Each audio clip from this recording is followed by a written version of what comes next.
straight on the walk-in. You started it? Okay. Talk some shit. I had a chance to meet his manager's a good friend of mine. So Oh yeah. Okay. Yeah, but it's I had to shoot him a little message today. Yeah. No. Facts. We're on, but everything's all good. Welcome back. You're back on the bench podcast. And let me mute that there. There you go. Is it there? Nope. There we go. Yeah, You're back on the bench podcast with Bubba and Pink, home of sports, music, and mayhem. Don't forget we're available on all, and I do mean all podcast streaming platforms, including here on YouTube. Please like, share, subscribe, all of that good stuff. Today we got a good show for you guys today, okay? We have a phenomenal artist in here, 10%, okay, along with his manager. We're going to be talking about, his career, everything that he has going on right now. And then we also have some sports, music, entertainment stuff, NFL, Tom Brady, Chiefs, Terence Crawford, what's next for him. All of that good stuff, man, along with some other really trending topics here that's going on. Mm-hmm. You know what I mean? Usually I start off the show with like something that was on my mind. And I saw something yesterday. And it's not the first time I've seen it, but they do it like every once in a couple of months. Do y'all remember who Delonte West is? Yeah. So yeah, so Delonte West, the guard that used to play with LeBron James. Really can't forget him. Who's that? Gloria James. Oh my goodness. So yeah, Delonte West was in the NBA, and then he fell on hard times. Yeah, that's a most recent picture of him right there. And so a lot of people, like, they'll see him at the gas stations in that neighborhood or whatever, and they'll walk up to him, put him on video, and all of that good stuff. My man, can you do me a favor? I know you're on work here. If you can hit that green button, yeah. So that's our audio listeners. So they're a second behind, but it's all good. Yeah. They'll get on YouTube and subscribe if they really want to watch the show. But we appreciate Spotify and all Apple Music listeners. Right. But yeah, so Delonte West, and they post it, and then every time they post a video of him and in his current state, you'll have people under the comments, oh, that's crazy how his NBA brothers just let him deteriorate and all this and that. The NBA need to do something. But so many people have already. Yeah. And it's like, you can't, Mark Cuban tried to, give him some help, get him, back on track. And several other players have as well. And when a person's not ready to change, man, you will not and you cannot change them. You know what I'm saying? That's my thought process behind it. There's a Chinese proverb: when the pupil is ready, the teacher appears. yeah, that applies. Man. You just banging your head against the wall. Yeah, exactly, man. I mean, or the crack pipe. I ain't know nobody trying to help him though. I should have known. Yeah. LeBron even tried at one point. That's so crazy because I was watching some of his interviews while he was in the NBA. Okay. It came across my feed, and I was like, damn, he's still kind of in the thick of it. And then I was just like, I wonder how he was sounding now versus how he was sounding in the NBA. And just kind of see where his mental state was during each point, just to see, like, damn, what happened? Yeah, where was the fall off point? Yeah. And that's a good point because, like, I don't remember it when he was in the league, him being a guy that you heard a lot of trouble about. Nah. So it really feels like whatever that breaking point was, like, really at the end of his playing time, and things really seemingly went south, after that. I wonder, do that LeBron James situation got something to do with it? Him sleeping with LeBron mom. Yeah. Because once that got out, that's some whack coochie. He showed glory. That's what you said. That's what he meant by that. You gotta be on top of things too. I'm rapid fire. Yeah, because they was on the same team. Right. Yeah, LA. Yeah. So that. Oh no, Cleveland, wasn't it? Cleveland. That was the. I know how much power Brian got, man. You know what I'm saying? I wonder how much that situation got to do with this. And he was a really good guard. Yeah, like he could play. He was borderline all-star. Delonte could get buckets, man. Delonte could buckets. That I don't know if you watched that TV show, man. Is it Snowfall? It's the one. No, not Snowfall. It's the other one, I think. With Big Meech son. Yeah, BML. I just met Terry. a couple days ago. Oh, for real? BML, yeah. Oh, that's crazy. Yeah, New Terrence York. the brother. Yeah, Big Me's brother.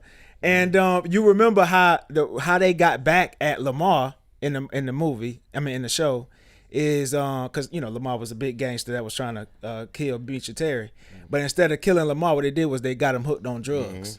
You know what I'm saying? That was their way of getting back on him. They got him real hooked on drugs. No, that's not a bad move. Yeah.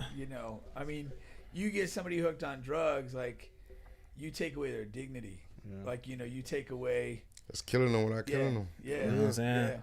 For real. Especially if there was this big person that had some type of stature. Oh, sure.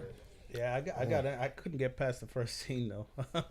BML? Oh, and BML. I kept shutting it off for some reason. It was crazy. Somebody just had to reset. Oh man. No, but I just start late and then when you try to, I don't know, when I stream TV shows, I know I'm in for it because it's like, damn, I want to binge watch and get through it. I don't want to have to come back every week and revisit and remember and all this stuff. Yeah. So you wait a few weeks. I'm either all in or I can't touch an episode. Yeah, that's a good point. I feel you on that. All right, well, let's move on to the NFL real quick here because this is some things a lot of people talking about here. I'm gonna start with my team here, Kansas City Chiefs. All right. They're 0-2. A lot of people believe that they're in trouble.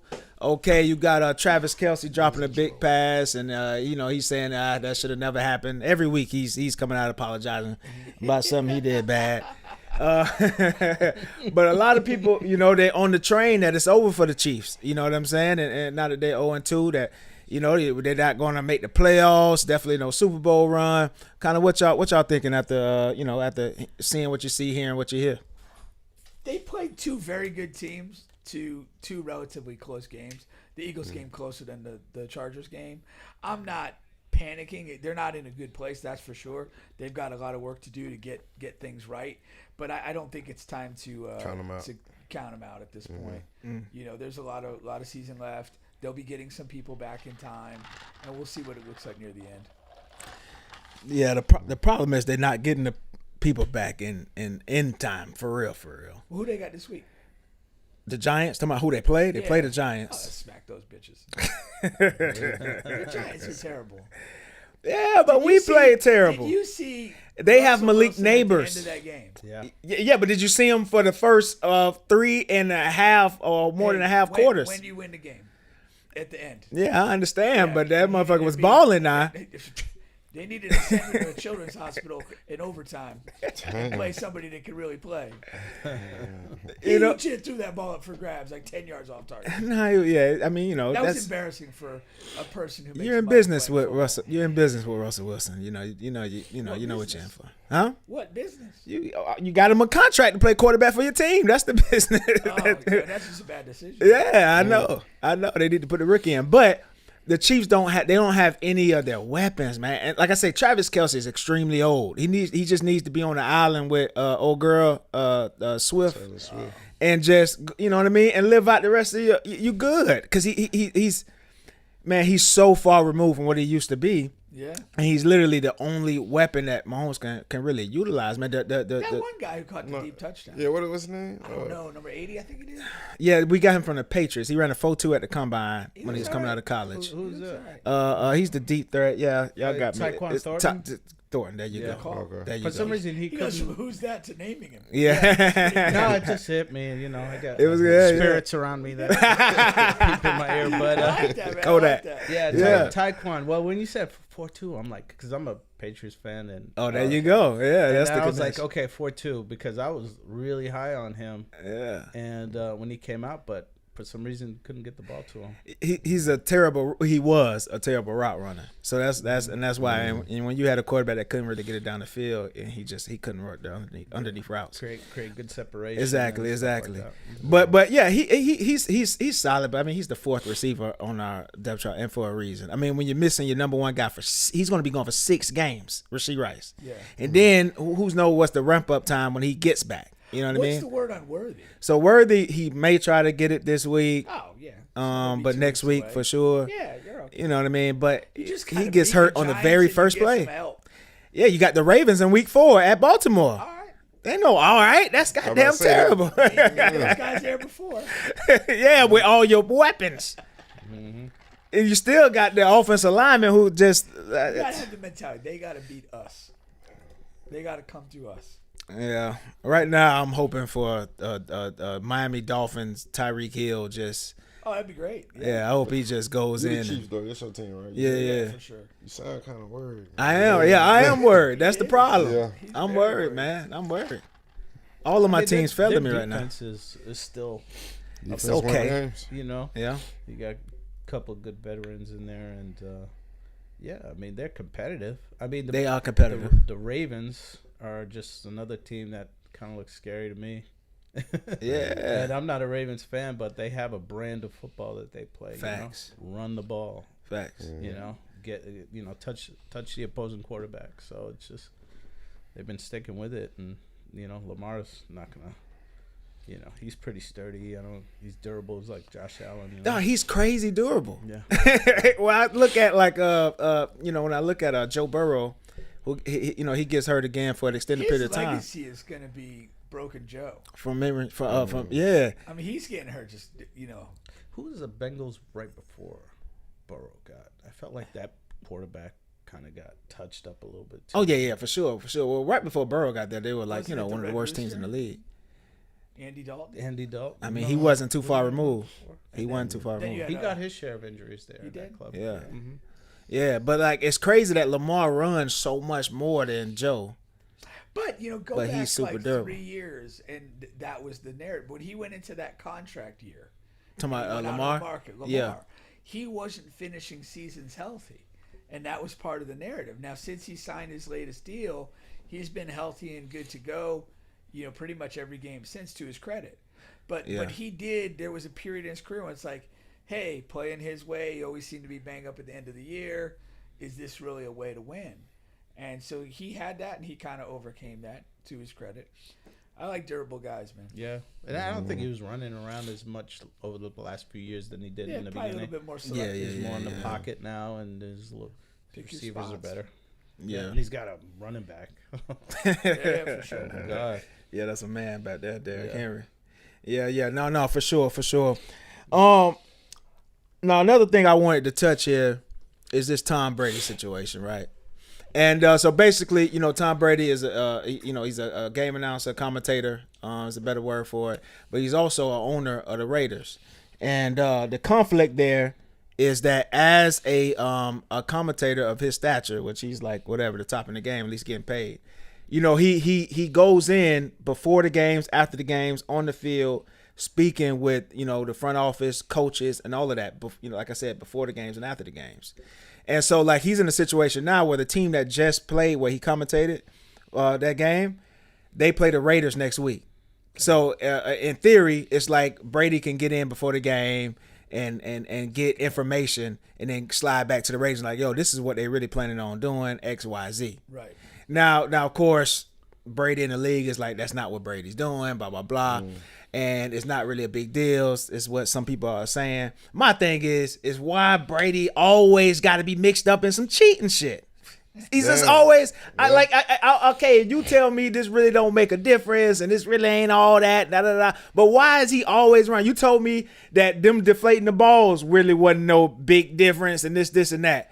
You told me that the Spygate, them watching other people plays and going to practices and stealing their plays wasn't really a really big deal. But why is it always him?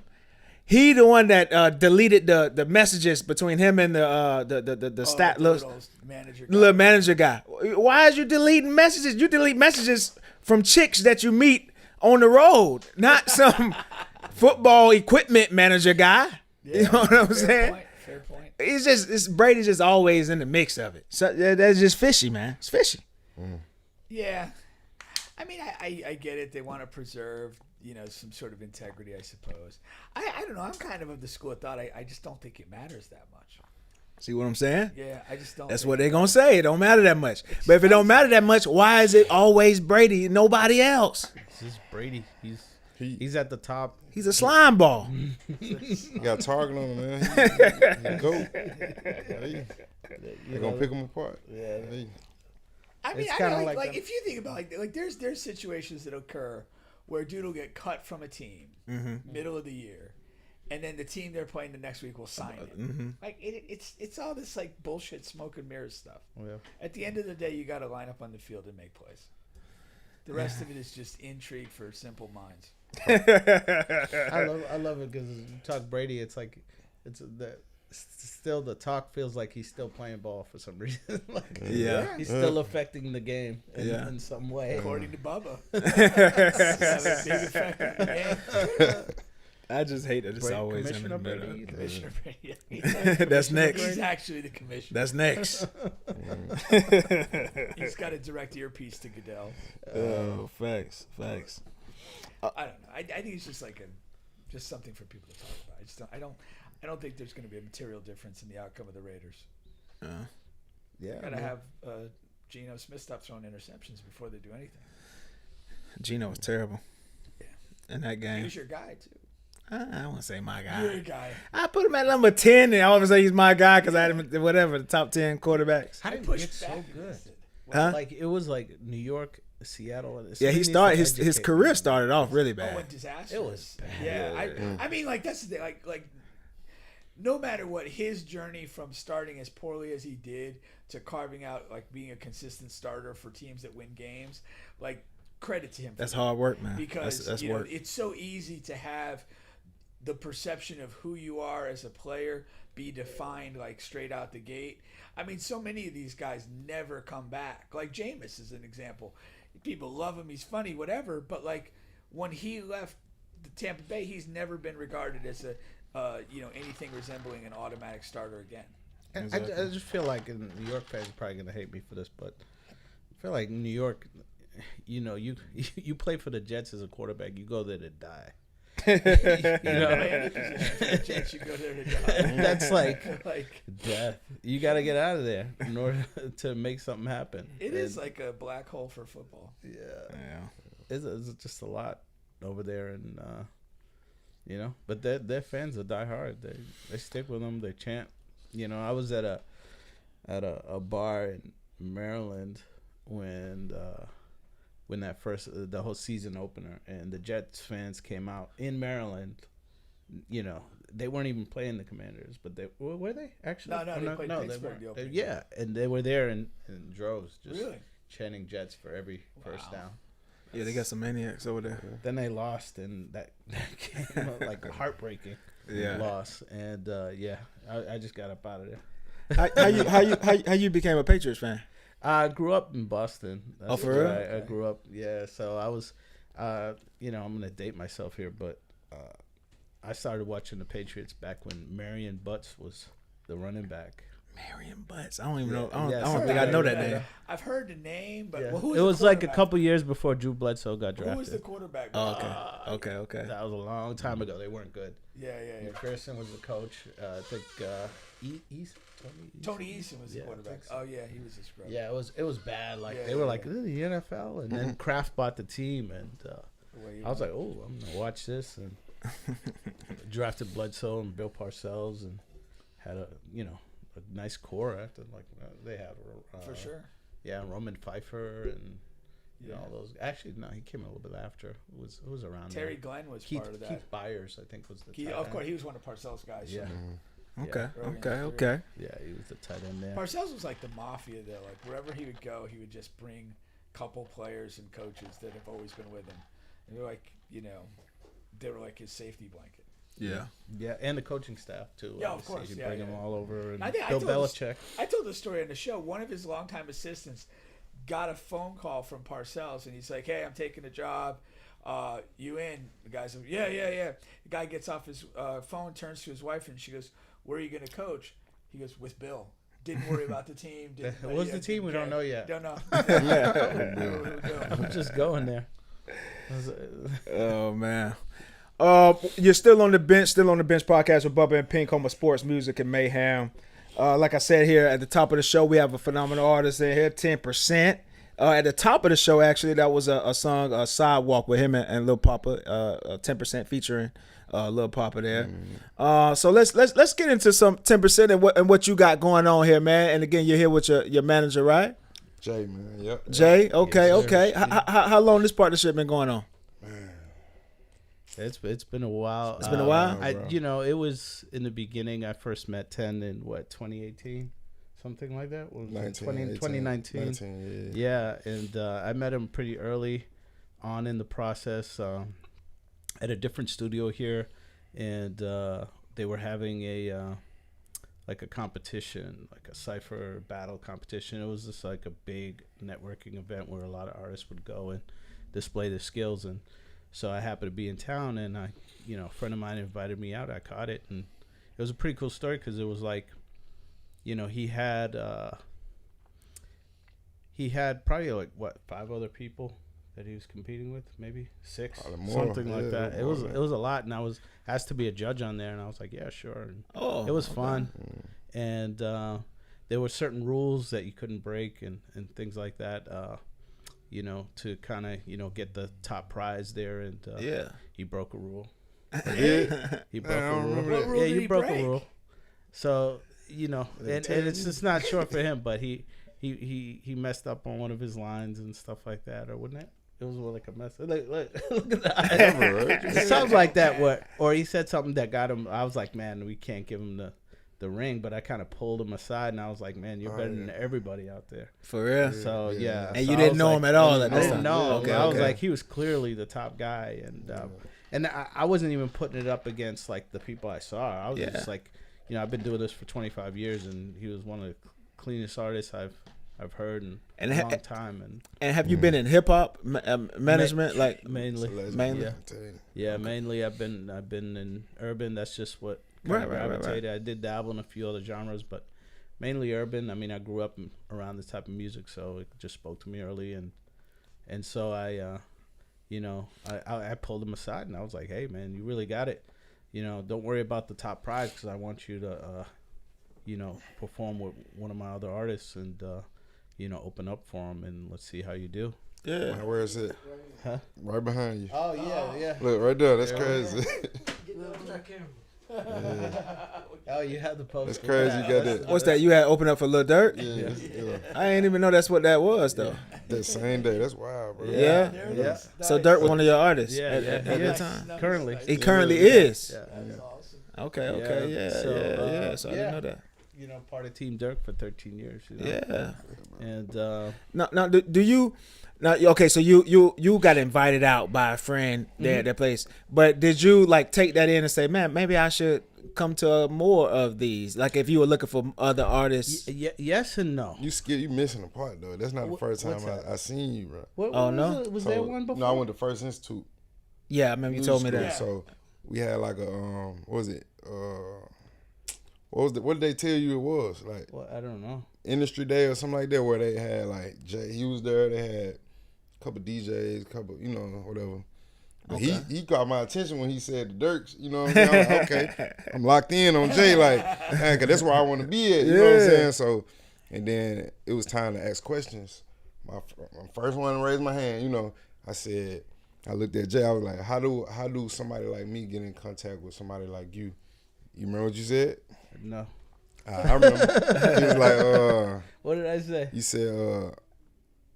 You said some intricate shit, but what I got out of it, bro, was you said, take my number. You didn't give me your number. You didn't give me. You probably did though. But he said, what he said, you're not gonna find me. I'm gonna find you. Oh, that's literally what he said. That's you know what I'm saying. Then I got up with him out there and got his number. That's a pretty good line, man. You got to take That is. But, but then he told him he was gonna be at this event tomorrow, or was it the same night or tomorrow? Yeah. Something like that. But it was right I didn't even want to go, but I went because he was gonna be there. Okay. And then it turns out I had a cipher going on. Oh. I never in my life did no cipher like ever. So that was like within a day or two that you met him, and then you're okay. Okay. Then he was there. He was a judge. I'm like, oh, perfect. I'm finna, okay. You did your thing, but at the same time, when you opened up for him and everything was well, I kind of kept in tune, but I just kind of kept some distance because I just felt like I was like, man, if somebody gets a hold of like certain people and all of a sudden, artists will get lazy or we find out if they really want to do it or anything like that. So I was just kind of watching from a distance just to see how he develops as an artist. A lot of times when you get walls put up in front of you, a lot of people, just in general, like whether it's business or music or movies, they just stop, and that's when it becomes impossible. And I wanted to make sure that he wasn't one of those guys, you know. So I just kind of watched from a distance. Year went by. That's big right there. Yeah, He dropped one. yeah. About a year went by. He dropped the jewel right there. That's that. We talk about it in the development of kids with the grit. Like having grit is like one of the biggest defining factors of what you'll be able to become in life, because you are going to hit walls. Everybody's going to hit walls, whatever they're trying to do. But it's how you respond to that, and if you have a mindset that's going to overcome it, or like you said, everything becomes impossible at that point. Exactly. Yeah, I knew I had that because let's say any other artist would have ran into somebody like Jay, and then I'm on. Okay, yeah. But then, like he said, bro, a year or so went by, I ain't hearing nothing from him. They would have quit. Like, damn, bro, that was my shot, bro. I'm gonna do something else. But now I'm like, still, then I gotta keep going, bro. I know he eventually gonna link up back up. And what happened? We did. Yeah, it was very organic. That made me go even harder. Yeah. The fact that he ghosted me, you know what I'm saying? He ghosted me, bro. How did the link up come around like a year or so later? Just once in a while, phone calls that would come around, and just casual link ups, or I'd shoot him a text saying if I heard a piece of news that he was involved with, just like, hey, good job, and and then we just kind of catch up that way, and then organically, we just started to come together and just work, and we ended up in the same spots. It was just nature doing its thing. Didn't really have like an intentionality behind it other than just seeing how you could be of service to somebody, I guess. Exactly. No, that makes sense. How did you find your way into the industry, Jay? Oh shit. Man, my first job, if I'd call it one, I worked for a record label, and early on, but it was like a real indie label, and this was maybe like a year out of high school. I was living with my cousin at the time, and he'd kind of burst in my room one day and was like, you gotta figure some shit out and see what the next step is gonna be. Hell yeah. I think it was like a week after I freaking crashed his car, and it was crazy. I was like so nervous to tell him. It was like my big brother, and I was just like, damn. And it was a manual, so I was getting used to it, and I just hit like a short turn, and it was just a bad week. So he was lovingly said, hey, listen, you got to figure out what your next steps are. You don't want to just hang around.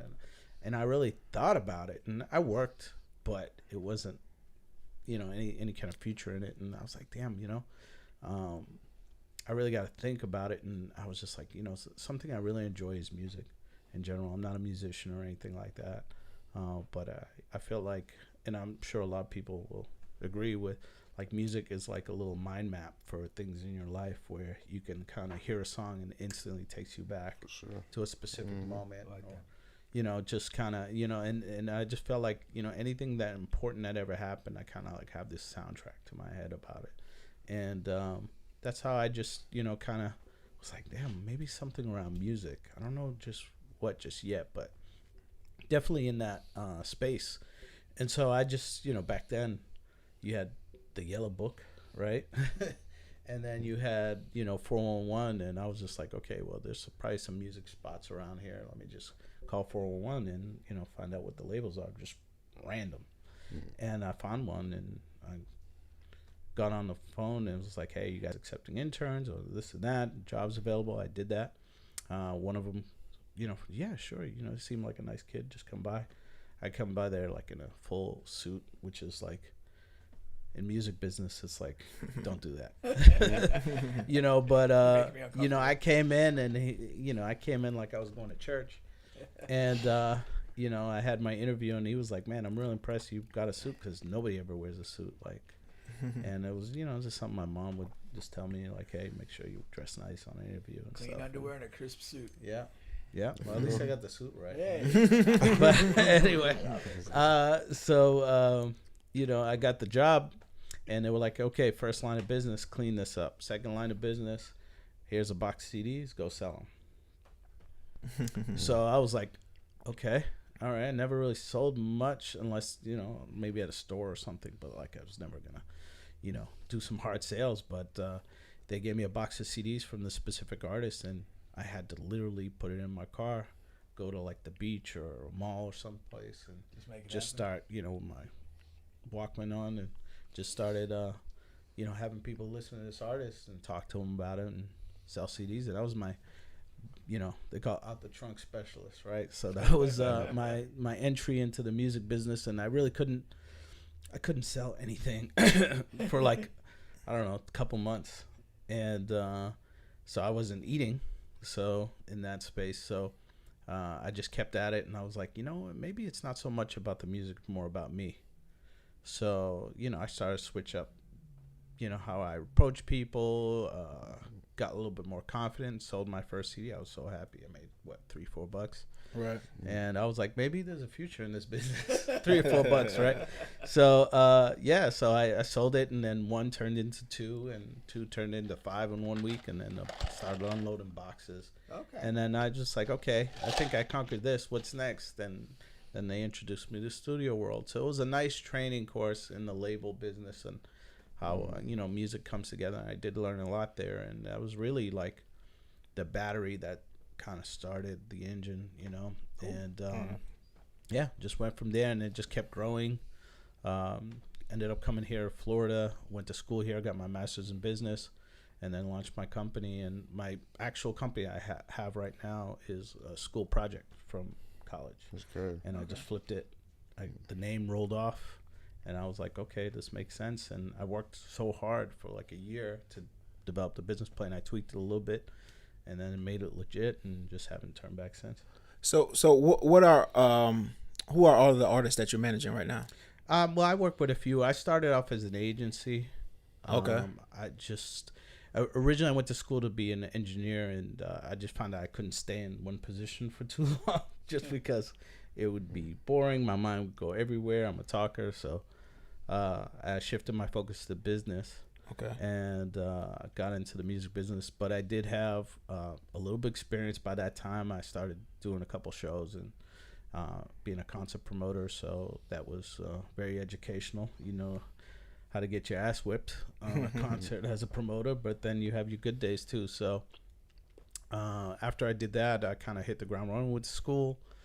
Started the agency because I just felt like maybe representing artists was my path. And so I graduated, I launched my company, and I'm like, shit, now I got to earn money.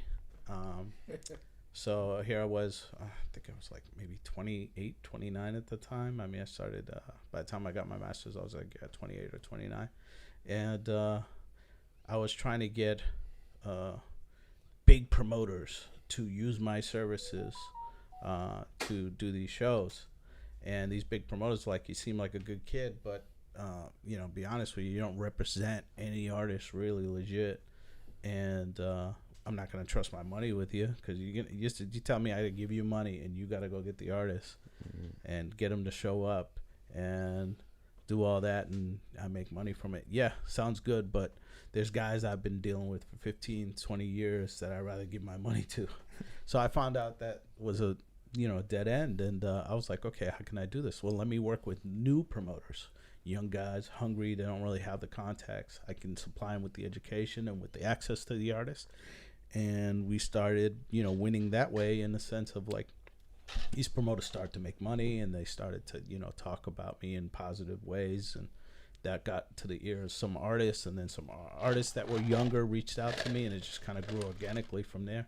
I met Durk when he was 19 years old in Miami, and before that it was Chief Keef when he was 15, 16 for a couple of years. Before that, it's a few other artists back in the day. Right. Joel Ortiz is a good brother of mine, okay. And I started with him in 2007, working with him, and just kind of grew. I ventured into a lot of Chicago style music, and it's kind of worked out for me. Good deal. Okay. So Okay. Now, Ten, the last time you were in here, which was a little while ago now I think about it, we were talking about everything that you had going on, and you were with CMG and that situation. Now, what I see, like, from your social media and from music, it seems like that partnership may not be there anymore. Am I tripping or? What you mean, like, what you mean? Partnership? That partnership, yeah. Like, are you still with CMG? Yeah. Oh, okay. Yeah, we're making a good path for it with those guys. I actually got a nice, encouraging text today that I haven't even shared with 10 yet, but it was. I'm gonna get it. Okay, yeah, it was good. So it's we're gonna get into it, and so we're just he's really loaded up, ready to go. He's got a ton of music ready to go. We're just making sure that all our avenues are in place before we release anything, and. But other than that, he's just going to hit the ground running because he's just so ready. We have music in play. We have his videos launched, ready to go. We work with a lot of different artists on over the, I'd say past year. We've been grinding with other artists. Yeah, and he's been making a lot of different connections and different ways, getting brand awareness and building with other brands. So it's all about timing. Yeah, you know what I mean. I know how it look though, bro. Trust me. It's like coming from nowhere. It really is. It's all about timing. I had this conversation with so many artists about why they need to be in certain spots, and I get them all the time, and when it's your time, you'll understand why it happened. I mean, nobody's really gonna make sense of it when it's ahead of them, only when it's behind them. So. Once you kind of get through that and you kind of look back and like, oh man, that was the reason why we took so long there. And not everything's going to be perfect, but you just got to keep growing and keep, evolving and making active decisions towards your career, and you'll be fine, Can I love that answer there. But can you guys speak in general of like what it's like to sign to an artist, maybe even sign to an artist that you grew up listening to? Yeah, CMG, Yo Gotti.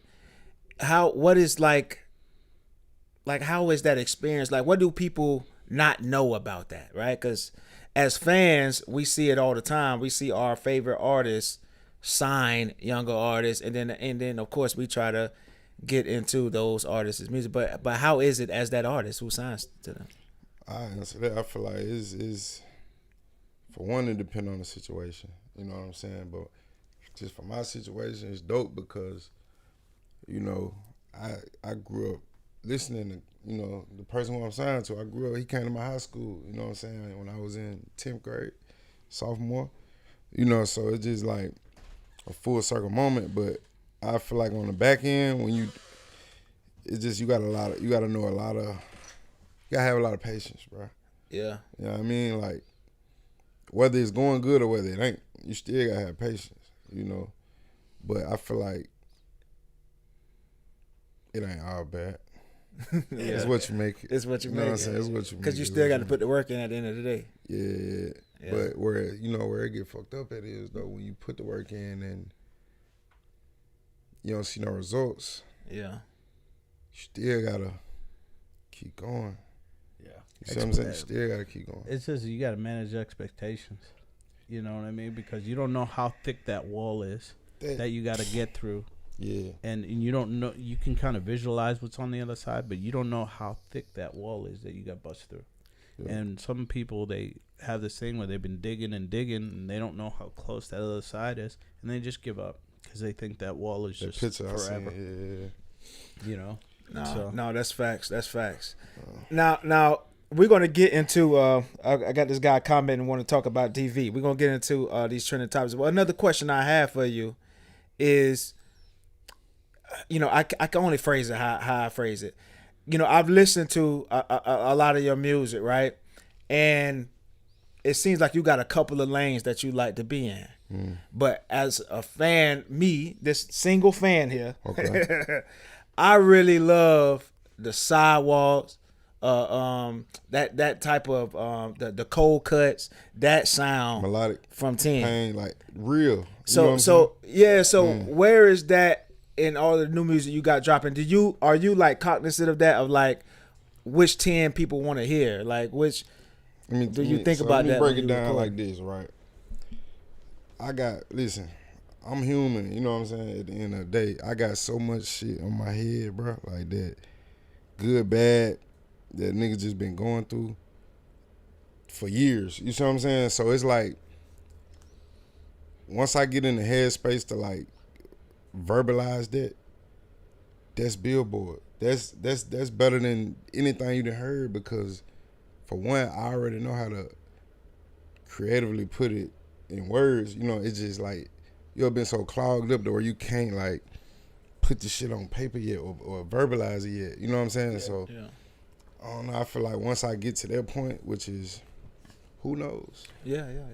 Who knows? It got to come out of me. Like I feel like all the good songs I got. Well, I ain't gonna say all the good songs I got. But all the shit I be making for real, where I get in that mode to where you talking about, like the sidewalks and the loser sons and all that. That ain't even me speaking. That comes straight from God. Like, it's just like, literally, I'm not thinking about what I'm saying. It's just, it's coming out. You know. And every time I get in that mode, I call it flow state. Every time I get in there, beautiful things happen, bro. You know what I'm saying? Because it's just, it's natural. Yeah. To what you were saying though, like I think that you have an authentically pained voice. You feel that when you're flowing, and that's, to me, that draws you in. It just feels authentic. Like when you got a little rasp going, and it just feels that like you've lived these things, you've endured these struggles, and you're delivering that with your voice. Wow, for sure. And that's what's, from the earliest stuff I heard, was the most compelling aspect of you as a performer for me. And I be dabbling between, like, cause I be trying to ask the fans, and what they want, because I can do it all. You know what I'm saying? So I got the turn up side, I got the side you talking about, the pain melodic, what I call it. So I'm glad you told me that, bro, because that's really the side that you said is the side that's easier for me and what I lean towards more. But like, you know how labels be, we need like a hit, we need I feel like I be trying to go out of the box a little bit to try to do that. You know what I'm saying? Yeah. But like, shit, you got hit songs that's what you just like. G Herbo, Win Legit. He talking straight what's going on. Yeah. And it's a hit song, bro. So that's not a club record at all, but that's what you hearing right now in the club. Because you can feel it, bro. You feel what he's saying. Yeah. You got something on that? I mean, I just with Went Legit, that was a record. Shout out to my guy Mick. He manages Herbo. I work with him to help bring that out and make sure his touring is where it needs to be. But with Herb, that record caught me right off the bat when I listened to it in my truck, and it was just like it hits you right there, because he doesn't pull no punches, he doesn't bullshit, and he says exactly what really most people want to say in general, and that record just was so truthful that it didn't really matter that it didn't have like a bridge or hook or what a proper song is supposed to feel like and look like, and it didn't matter. If it connects, it creates emotion, then you got a hit song, in my opinion. Facts. And that's pretty much what he gave him. And it's funny, I was having a conversation with Mick and Herb, and just about the idea of that record. I'm like, listen, these fans are picking this record for you. Like, you almost have no choice in the matter. You just got to see why that's happening and what you can do strategically to like really like embrace it, and just push it. And then, no, it doesn't have certain elements that a hit song would have, but it doesn't matter. Every day is different, and this is his time to really like put his message out there, and they really turned it up a notch, and I could see the impact of that record like really grow like fivefold over like a 60-day period. That was amazing to see, and he's having a great moment now, and that's gonna continue to push for him. He's just so in the pocket right now. Yeah, and it's funny because hearing both of y'all talk, I'm over here thinking like because Rod Wave, that's his lane, but he a lot of his biggest songs is like within the fan base and regional, so to speak. He charts, but like this G Herbo song is different. It's like it's in a different space than any of Rod's songs. but it's in the same same element, same thing that we're talking about. So that's why I mentioned it. I see what you're saying. And I think the aggressiveness of the record really spoke. Yeah, because he came in tough. He did. Right off the dribble. Yeah, and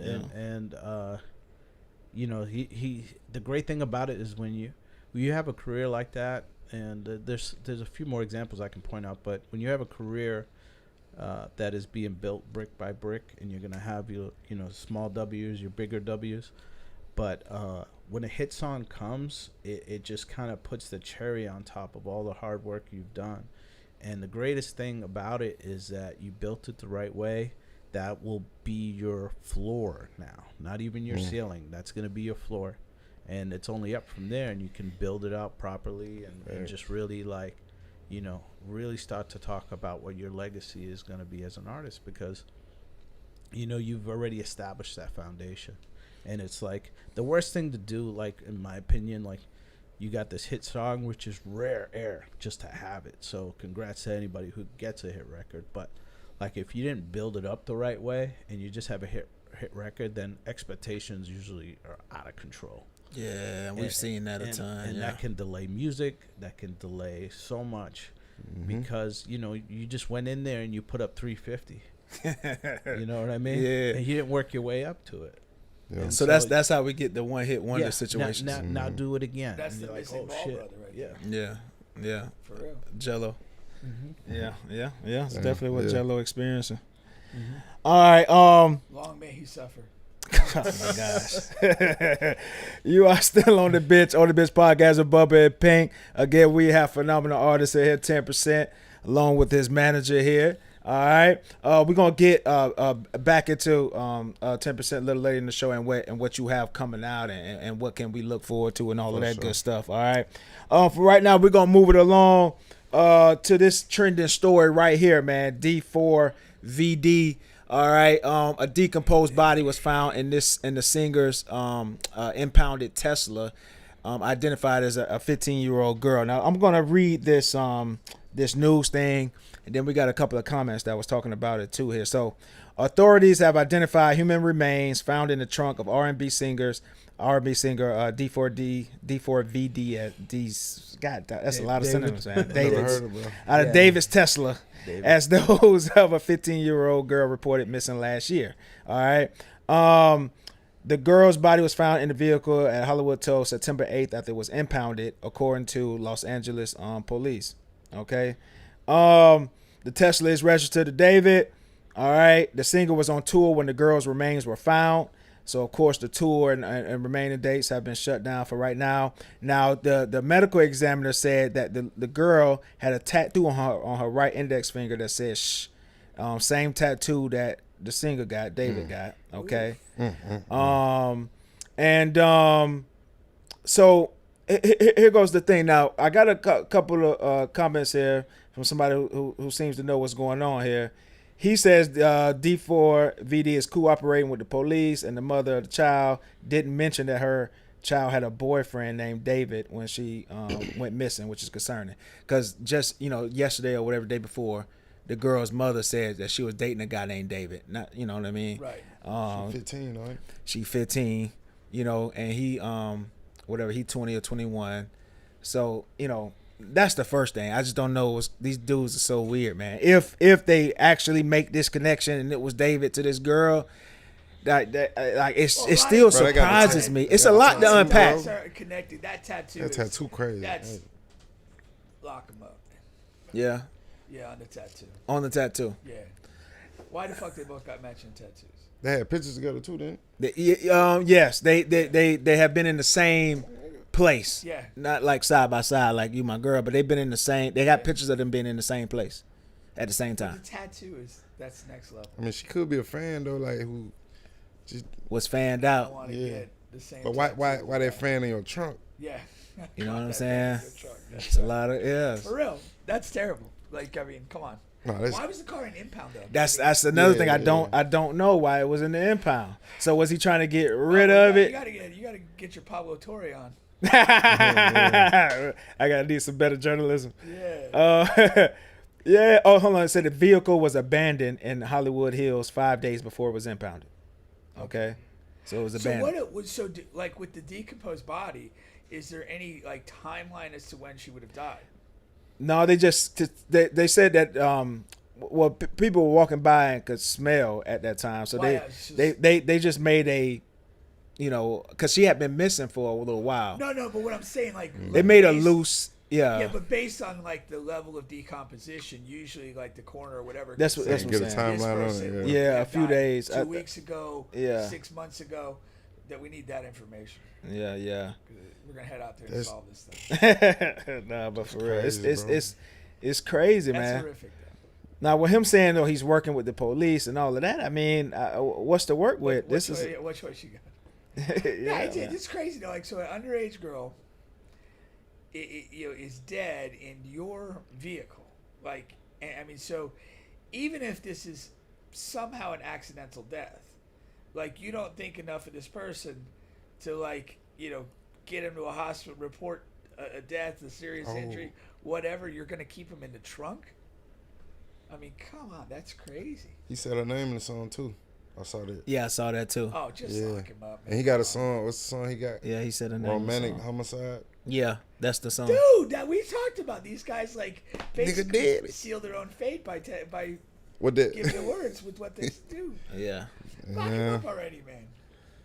Damn. The only saving grace he got is the fanned out thing.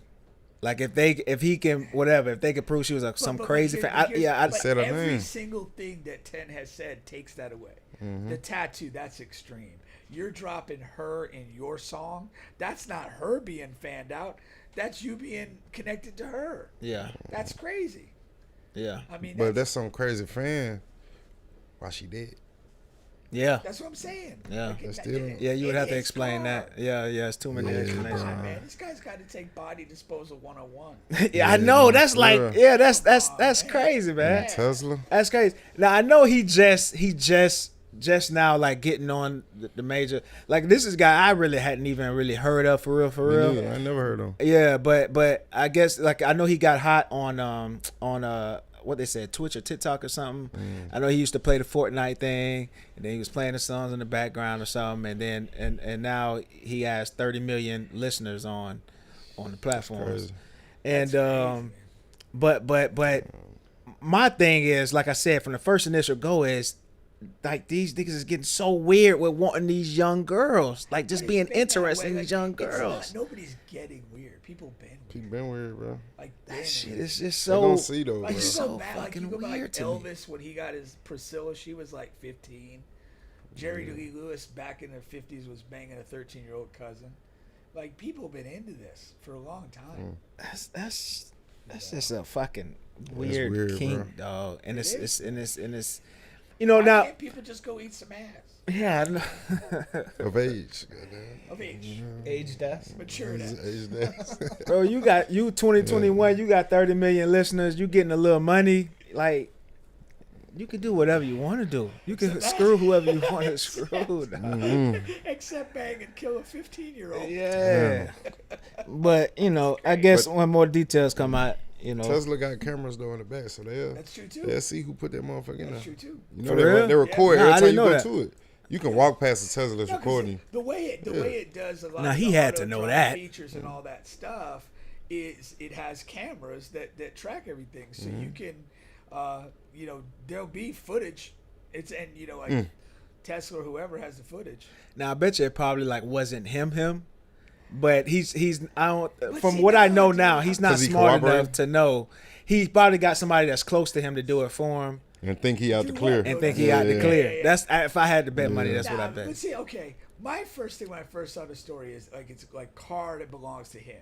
So then my first thought is maybe one of his guys just did something horrible and just left the car somewhere, whatever. But I wasn't necessarily thinking him. But now when we're talking tattoos and Oh, yeah. song references and all that, it's dude. It's just getting worse and It's worse. him. Maybe he had an assist from a guy to leave the car wherever it was left, but that's a light assist, maybe a hockey assist. Yeah, and then I mean, and with all this stuff that's going on in the world, I'm telling you right now, I'm singing, man. If you ask me to do something like that, and then and you know what I mean, I didn't know it was cameras on the back of a Tesla. and my face right here as I'm opening up the trunk. You know what I'm saying? My face right there. Like, no, I'm singing. Yeah. I'm getting in there and I'm singing. I'm letting them know today. I'm texting them, bro. I'm singing. You know what I'm saying? Teslas, I drove one not too long ago. I never drove. I think he got one. You like? I'm on my second Tesla. Yeah. Does it track like everywhere you've gone? Like is it trackable? But then it is trackable. Yeah, it does. So it's kind of like your own like driving diary, so to speak. It is for real. Yeah. You know. Yeah. So you got that too. So it's not long. We're not long for the direct details. When you go, so like if I'm gonna go like hit the map to go somewhere, it knows my patterns. Yeah. Like if I'm leaving work on Thursday and I go to punch in a direction, the first thing it prompts up is this place called the Pershing School where I usually go to play basketball on Thursday night. Mm-hmm. It's like that's option one. Like it tracks like kind of like what my habits are, I guess, and where I go frequently. Yeah. Well, you gotta have AI there, right? As soon as the something like that. On what is it? The console, the information center. Yeah. Like just like the audio chat GPT insignia that just talks. Scary to you. right there. Mm. Hey, welcome back. No, facts. We've been waiting. Strip club gang. We've been waiting. Well, we'll like I said, we'll see when more information comes out. Sounds like it's going to be very soon. All right. Another really trending story here that caught my eye as I went to a HBCU, but just not this one. But there was a kid that was found hanging from a tree at Mississippi at a college, of course. All right, and now here goes the thing with this now. So police said that there's no sign of foul play, okay, and there's no danger to students. All right. Now, the Delta State University Director of Public Safety, Mike, said that the body was found hanging near the pickle courts Monday by a staffer. Now, on social media, a lot of the students are saying that the boy's legs were like really injured and messed up. So how could he hang himself if his legs were beat up, damaged, or whatever, right? And then second of all, like how many black folks are just going around hanging themselves from a tree? Right. You know what I'm saying? And also nobody's tying this together either. I don't know how they're not. But a bunch of HBCUs were like evacuated from threats. Like a couple of days after the Charlie Kirk got shot, right? A couple of days after that. A couple of HBCUs, including mine, Bethune, were evacuated because there were death threats made. Okay, and then this kid ends up hanging from a tree in Mississippi. Yeah. So nobody's tying that to that, but I don't know how they're not tying that to that. There was another guy found also in Mississippi, hung not super close, like not near the campus, but maybe within an hour. Yeah. And so. The official word is that there's no connection between the two events. Right. That there's no indication of foul play, and that all of his limbs appeared uninjured is what the official word is. So, but like you said, there are some students that are reporting some other information about this. So that's crazy, again, in the society we have now, like what is the truth? Yeah. It's very hard to discern. Nah, rest in peace, them, bro. Yeah. And I don't like. Ain't finna let nobody hang me, bro. I ain't gonna real shot. No, you gonna have to shoot me. Yeah. If it gets to that, I'm not finna let you. Yeah, that's tough, man. As morbid as it is, though, like I would like to see like where and how he was hung in a way. Like, is it something that somebody could even do by themselves, or would the location? Don't you gotta stand up on something, right? And then kick it. That's how you hang yourself. Or you could secure the rope to something and then jump, leap from it potentially. But again, whatever that scene looks like, I would imagine that would suggest something, whether it's even possible for an individual to do themselves, or whether that scene and the logistics of that would suggest the involvement of another person or more. Yeah. And then, of course, it's a campus, right? So they're supposed to have cameras everywhere. Yeah. But, of course, the cameras just didn't work this night. So did there were cameras there. Or did they not cover that cameras is there, but yeah. So it's it's just too much. Yeah, it's too much going on, man. It's like it's something. It's something there, but it's not enough information to really make a. Cause like I don't know who or what would do it. Like why would the school help in covering it up? A big part of that would be people that know him. You know what I'm saying? People that know him, they're like, oh, I know he wouldn't do nothing. That's what, and that's what some of the students are saying. Maybe, you know. That's the thing too. Is we have at this point not enough information. That's what I'm saying. Mental profile. Yeah. Like is this guy like with his parents? You know, he was our angel. Yeah. Blah blah blah. But students and roommate is saying that yeah, like he said, is he couldn't have done this. That's what they're saying. Right. Any stressors at all.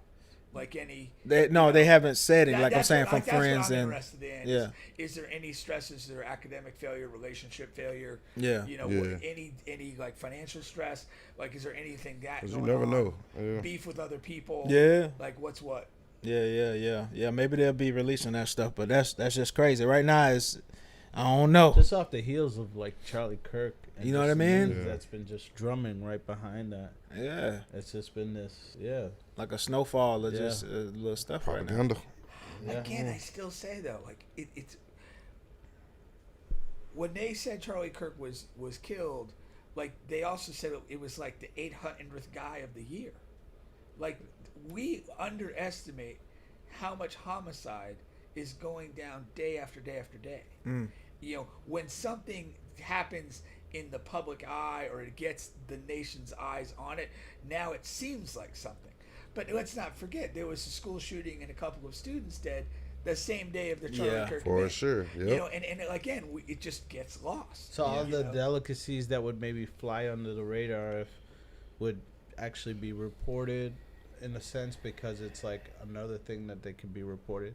Potentially, You know, I kind of take the view desensitized. this. I'm not the desensitized guy. I'm not the it's getting worse guy. I'm the guy that historically human beings are savages, and they've killed each other for centuries, and this is what we do. And so, like it's happening, it's going to continue to happen, and I'm not saying it's good, but like we can't sit here and tell ourselves that it's suddenly getting worse when this is what history tells us we do. No, facts. All right, now next thing here, and like I said, whenever they do release, more information, if there was actual foul play, we'll talk about that again on next week's show. All right, I'm gonna play a little video here. We're gonna this is I'm not trying to get you in trouble, Tim. This is it revolves around dating. I don't know what you got going on, but we might have to make some remarks about dating and women here. All right, so let's. I'm gonna play this video. Listen to this woman here on Instagram. Let's go. As she talking. Women have made dating into like high key prostitution. Like y'all are really trying to slide it like it's not. Like, hey, I done gave you my time and my time costs. And they like, for a date? I feel like the date is the payment. Like, I feel like me taking you out to dinner, that's not enough conversation. You're like, no, I got bills to pay. I don't got time to waste. Ooh, why are you on this date? You didn't have to accept it. You could have said no. Like, I'm not in a place in my life where I can date right now. Like, y'all will accept dates and then want a man to pay for your time. Tell me that ain't prostitution. If y'all don't quit fucking playing, if you just selling that coochie, just say that. Say this cooch for sale. My time is for sale. Say I am a high key escort, but I want to keep it low key. I've been saying this for years. Oh, this is triggering. This is rage shit. I've been saying this for years. We all agree with it, right? Yeah. Okay. She's finally speaking the truth. Okay. Somebody's finally speaking the truth. It is though, man. Unreal. It really is. She's probably married now. Yeah, for sure. First round drafted, I guess. First round drafted. I know, she feels more like late second. Yeah. But big facts. We talked about this on the show several times, man. That's all it is, man. And, but if you mention that, they'll get so like uptight about it. Totally uptight. You know what I'm saying? Totally But if you're asking for money in exchange for your time or for your that is prostitution. Or that's if, all or it if is. you're kind of like the other common arrangement is like the sexual performance will be commensurate with the amount of money spent on the date. What you mean by that? What you mean? So if you take a chick out of town, you're gonna get A-game pussy. Okay. If you take her to Taco Bell, you might get a hand job. The effort level. I think we need like a is chart there. spectrum of just bro. like where these things lie, these prizes. But that's what it is, because they typically know when the guy spends the extra dollar, goes extra fancy, that they're owed something. And it's that you want to talk about a toxic mentality. That's it. Yeah. You know, like The music, bro. It's the music got a lot. I ain't saying that's the cause of it, but ladies hip hop. it definitely it's reinforcing an affirmative amplifies message it. for sure. yeah. And it gets to the young girls who don't really know. But if you too call much them a about prostitute, you gonna get smacked. So is dating Yeah. men a business? I guess, right? It is. Or no? 100%. It- For a significant swath of women, that's what it is. Yeah. Now, they'll deny it because they feel offended to be called a prostitute. The other pushback that they'll give, though, is they'll say, like, they'll spin it on the men and say, men are not about shit. This is what I have to do to get by. This is my counterplay to men not being about shit. And that's what they'll spin it as. But hey, you're open for business. So spend my money, keep yours. That's it. Yeah. That's it. Okay. Because apparently, sex is not That's even like exchanged anymore. That's like a Warren Buffett mentality, no? Warren Fuck Buffett, that on, man. The funniest thing about it is, a lot of men would be okay with that. Like That's the fucking problem. you know what I'm saying? If they would just accept it, it's like it's cool. That's why so many like men are starting to go to the DRs and the Costa Ricas and all of that, because that's what it is. The Euro League. You know what The Memphis Euro stand League. for? I'm from Memphis, man. You know what Memphis stand for? What's that? Do you know? Y'all don't know? No. Making easy money, pimping hoes in style, and that's just the saying. But like, bro, I'm telling you, I was brought up, bro. I can't even. Come on. It's just different from how a lot of these niggas be thinking though. Like, Yeah. oh, I'm gonna just here. I don't even want nothing in return, man. What? What you mean? I got to have It's it. supposed to go the other way, but all right. No. Again, there's a lot of dudes. Long time we talk about Jordan Poole went on a date with I think it was Ice Spice and dropped all this money. It's like there's a lot of dudes that are fucking up the game by kind of buying into being over the top with the financial stuff. And like you said, you even play it that way, like you make a generous whatever effort or whatever, and you don't even require anything in return or hit hard in that lane. The play there is it's probably going to come to you anyway. But It's them ball players, bro. yeah. Because they probably grew up. They ain't really had, you know what I'm saying? They weren't getting it like that. You know, they probably won't get, so their first instinct is just to hear, I'm going to give you whatever you want. But like where I'm from, we use our mouthpiece. That's free. Yeah. You know what I'm saying? Yeah. For sure. Bubba That's uses free. his Croc. Hey, Whatever it takes. you know. Oh. Bubba, you ever spank a chick's ass with a Croc? Oh man. You should. I ain't never owned a pair of I don't Crocs. know. About to find They out, comfortable, Bubba. bro. Yeah, I I need to fucks get with the some. Crocs, man. I fucks with the Get Crocs, some, man. Bubba, I think you got to try that. If I was a Croc man, I would. No, man. You'll get me in court In court. somewhere, man. I'm saying consensually. Man, it's crazy, man. Crazy, man. Let's in the same little realm here. I just thought this was funny too. We can't even see the top of that. But basically that's finesse right there. But That's another one. but he Tell you. but he was saying that his baby mama said that because he was spotted with another woman, and she said, "Man, look, that's my man, and whatever he do, that's cool, cause all the bills paid. You know, that's he known for like whatever. But the lane I wanted to take on the topic was like, okay, so if a man is gonna be paying everything and all of that, yeah, you should give him a little leeway to do what he want to do, and she does. She cool with that. She's like, everything in this house is paid for and good, so he can go out and have a little fun. If that's what he want to do. Though he a P, like he, you know what I'm saying. A lot of these niggas like finesse, like they talking about pimping for real, like really like had like Yeah, on the mind shit. You know what I'm saying? He talk about it all the time. Nah, he had two of them, you know, living with him and shit. But, you know, you bring up the paying the bills, so you feel like you handling all the bills, you should be obligated to do what you step out and. That's what I think. Oof. That's what I think. If you 100% it, if you 100%, I definitely think it's a real thing. Yeah. I think when a man's doing a heavy financial lifting, he's going to feel a certain sense of entitlement to do some other things, and a woman who's getting all the bills taken care of, and I'm not necessarily saying like he's putting you up in an apartment. I'm saying you living in the main house. And you know all the bills, like the main stuff. Like You're she ain't that gotta do main nothing. person. She doesn't have to do nothing.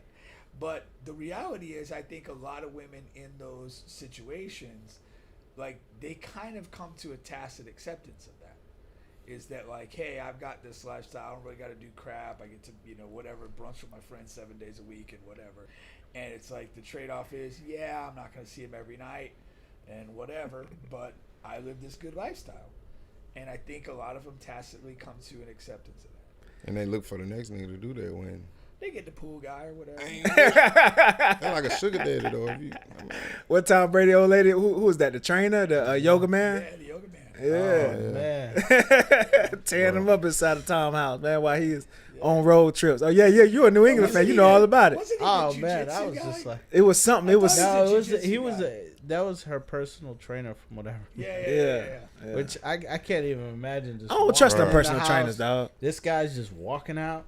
He's shaking his hand. Yeah, Like, yeah, that made me. I saw the furious. roast. They was getting on them. They kept bringing it up at the Yeah, roast. yeah. I didn't know what they was talking about. Damn, That's rough, man. Because Tom Brady, bro. Like, But I'm telling you, man, that personal trainer lane, that's like shooting fish in a barrel.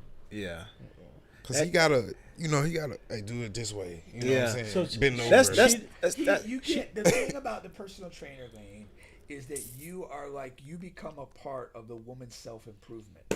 She connects with you in that thing. You're the boosting of the confidence. You're making her feel better. Good. You're making her better. And meanwhile, Tom's throwing 2 interceptions. she just didn't want him to play football no more. I think know. that was the big Time thing. probably You know, just like, okay, I gotta go away for another season. probably getting back And at then him. she's like, Yeah, I it's need to worse. resume my career. I can't be in, these kids. Go ahead and And, resume your career over. And screwing? Bitch. Her career in Yeah. screwing. That's what would you say? That's a trainer that's like top 5 or top 10 of like when you're saying the takedown. getting women Top- the sleazy way. Top 3. I mean, I don't know. I like little league coaches. I think that's up there. Little league coach. Little league coaching is up See, there. Here's the thing, though. I got another one for you Personal too now. trainer, there's no restriction. Little league coach, you gotta have a little finesse. You're around the kids, you're around the other moms. Like that personal trainer is 1v1. Okay, I see what you're saying. I see what you're saying. You get more privacy in your. That's in high what you up there, wanna do. bro. What's up? what What's I'm above saying. that? That's what I'm saying. Shit. But if you're in a little league pulling that off, maybe God. Yeah, that's the only thing. I like barbers too. Barbers. Barbers. What do you mean? Barbers. Like the hairdresser for the women? No, man, barbers. So the Male son haircut barbers gonna for be- the son haircuts. It's yeah. on me today. See, but those are way more complicated than personal trainer. Because You your think so? access is through the kid. That's just a lot more complicated. It's more play. complicated. I'm Okay. not saying it's not good. I got you. I know. I'm I with you. legit told you it's good. Yeah, I'm but with you. like, it's still not that 1v1 thing. Yeah. You got to work Because with is the they kid. still with each other? Like you know what I'm saying? That's Yeah. what y'all saying? Yeah, could be, maybe. I'm not. taking him to get the haircut anyway. All right, that's a smart play on your part. Yeah. Especially Bubba's one. Yeah. So we get at the same time. You know? Yeah. No, I got you. Okay. trainer. Ebony, when we was talking about, she says you men are exhausting. That's Hey. when we was talking about the other topic. But yeah. I Okay. ain't no comment. I think the most dangerous is Go ahead. probably the work relationship. I would imagine. The work That probably husband. takes Work husband. Yeah. Ooh. I got you. That's No, I yeah, might that's take he that definitely top solid 3. Ooh. Yeah. That's a hard one to get with because it's like 8 hours mandatory. Yeah. So Yeah, a lot of exposure there. yeah, Ooh. dangerous. Especially like it depends on like the nature of your work too. Where it's like if you're like in a thing where you're gonna do like work travel with like Oh, it's that's a whole different thing Oh, yeah. versus being Around other people out or front of something. Walmart, Yeah. Yeah. Oh shit. So yeah, no, I like that. I like the Are we coworker. triggering the chat? Coworker. What's funny is, because my job, we take like 2 or 3 trips a year or whatever, or conventions or whatever. Yeah. And I'm always checking the list, trying to see who's coming. For sure, you know what I mean? Am I gonna have something to look at But here? you work from home mostly. Anyway, So yeah. do you do Zooms and stuff where you kind of see what some of these other people look like? Yeah, Or we is are it we more are already like- talking too much on that, but yeah. I always find funny just like What the tattoo said.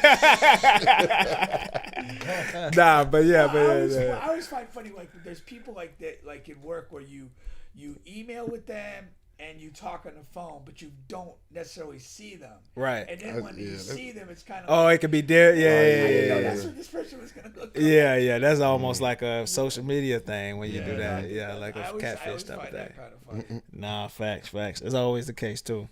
Okay, moving along here. We're gonna move our way back to sports here.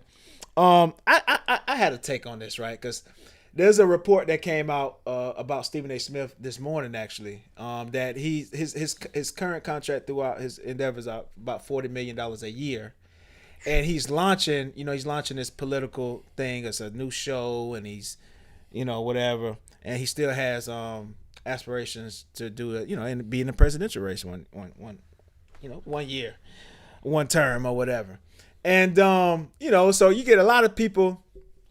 that comment on that, and it's like, oh, how does Stephen A. make this much, and he's this, and he's that, he's this.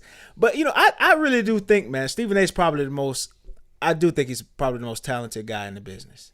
Really? Because I don't look at it from like a consumer or a fan. It's like, because, I went to school for sports communication. I wrote for the Orlando Sentinel, worked with Orlando Magic. Like, I do consider myself in the business, and he is like extremely talented because he's entertaining. Like, I'll say about 10, 15 years ago, whenever the market could be a little off, but sports media changed from like information highlights business to entertainment. Like that's really what that is, man. On ESPN, TNT, all that stuff, it's entertainment business. No, I mean, he's it mirrored, super entertaining. It mirrored the news. Like your original ESPN anchors were these guys wearing straight suits and kind of delivering No jokes, just no jokes, straight, just whatever. yeah. And so no, I agree with you that it's changed.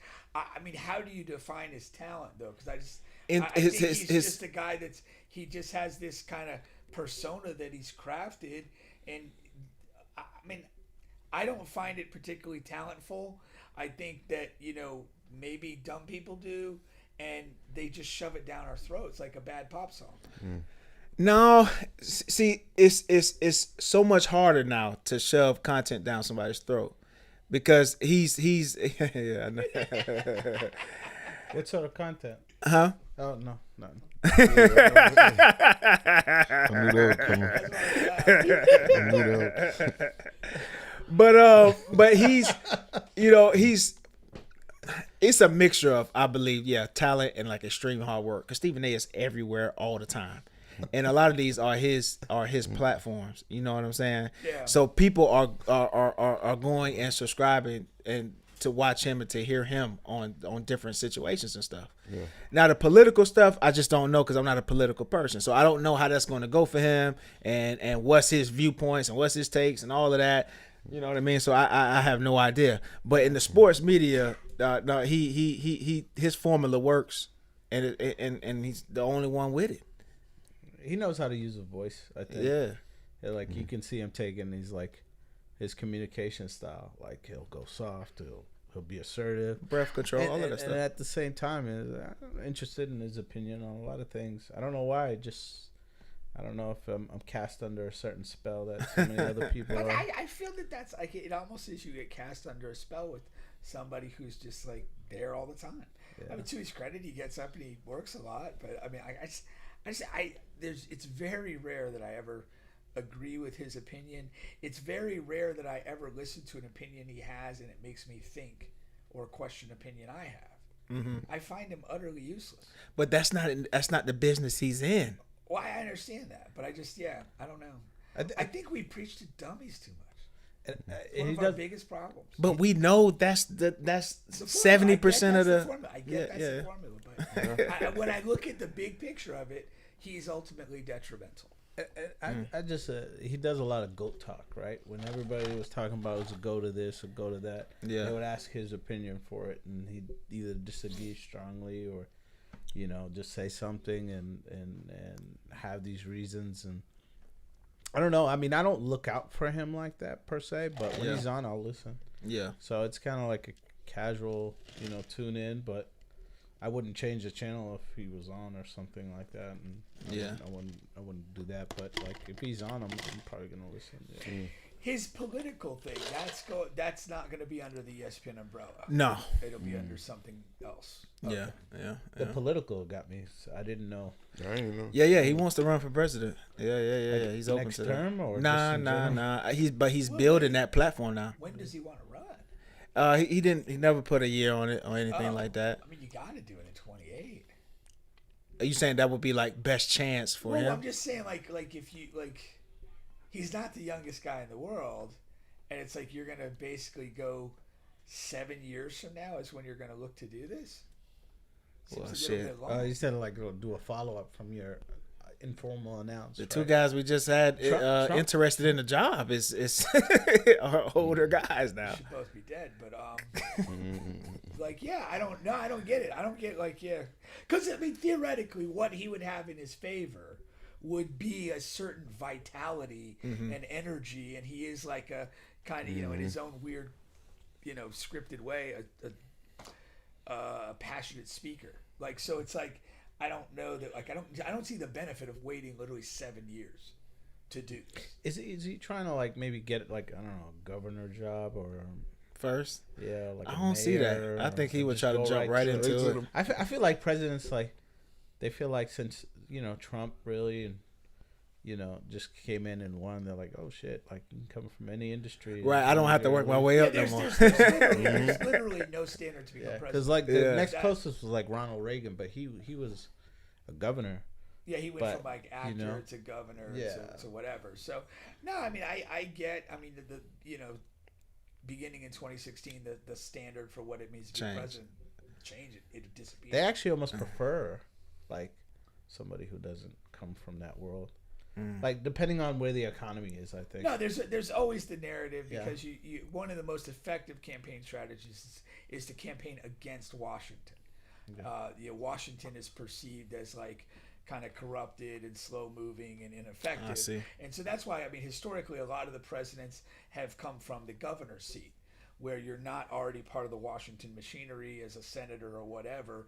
You kind of come from outside that and you're going to go make a change in Washington is kind of the campaign narrative. And it's crazy because a lot of the rhetoric that comes like around campaign time is like, see, this is what's wrong with America. This is what you know what I mean? And it's just like, damn, we just making wrong steps like for decades. Yeah. And I'm just like, okay, anybody have some good things to say about what's happening right now or positive, even the ones that like say you have somebody of the same party and their term is up and they're not even preaching about like you took like the Joe Biden era and Kamala Harris and she was actually arguing like what's wrong with America. I'm like, we just came from your seat. Like you can't do that. You know what I mean? Yeah. Like you have to say, okay, these are the things that are going good. These are the things we want to do. We just didn't have the time to do them and and stuff like that. But she was like, no, this is not good. I'm like, well, you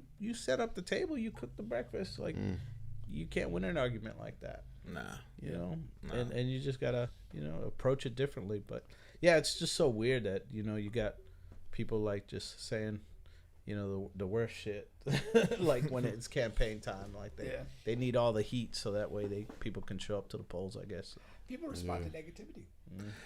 And that's like everywhere in life. Yeah. People respond to negativity. I it's what's fun because I even find myself like even in the smallest shit. Like I said, the Florida Gators. I'm a huge Florida Gators fan. They're having a terrible season. If they was having a good season, I wouldn't have a need to like check into all the podcasts stuff. But because they're having such a bad season, I want to hear everybody's fucking video and take on how terrible they are.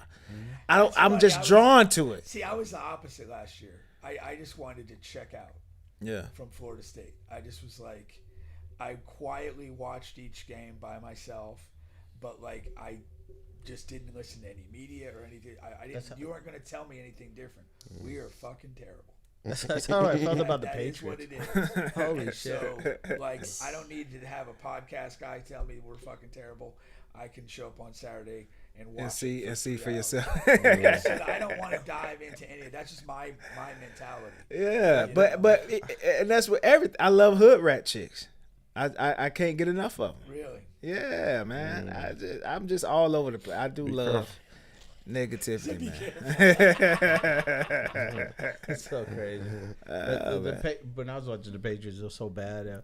They just couldn't get out of their own way. Yeah. And I was like, damn. When I was, watching them when they were bad, and then they got great for so many years. Till it was like expected to be great, and then they kind of right after Brady fell off. Yeah. Or even the last couple of years. But I'm never gonna not watch a Patriots game. Like that was my mental commitment to myself, and and then they got bad. I was like, oh my god, I gotta watch the Patriots game. So I would just like watch it for 5 minutes. So I met my quota to myself. Now I'm going and washing some dishes or doing something else that can benefit my life. I'm telling you, like, it was that bad. I went to Florida State, and it's like pretty much every other team on the planet. If they're bad, even if I liked them and they go bad, I can just tune it out. Florida State, it's like watching your kids play. Even if they suck, you're still going to watch.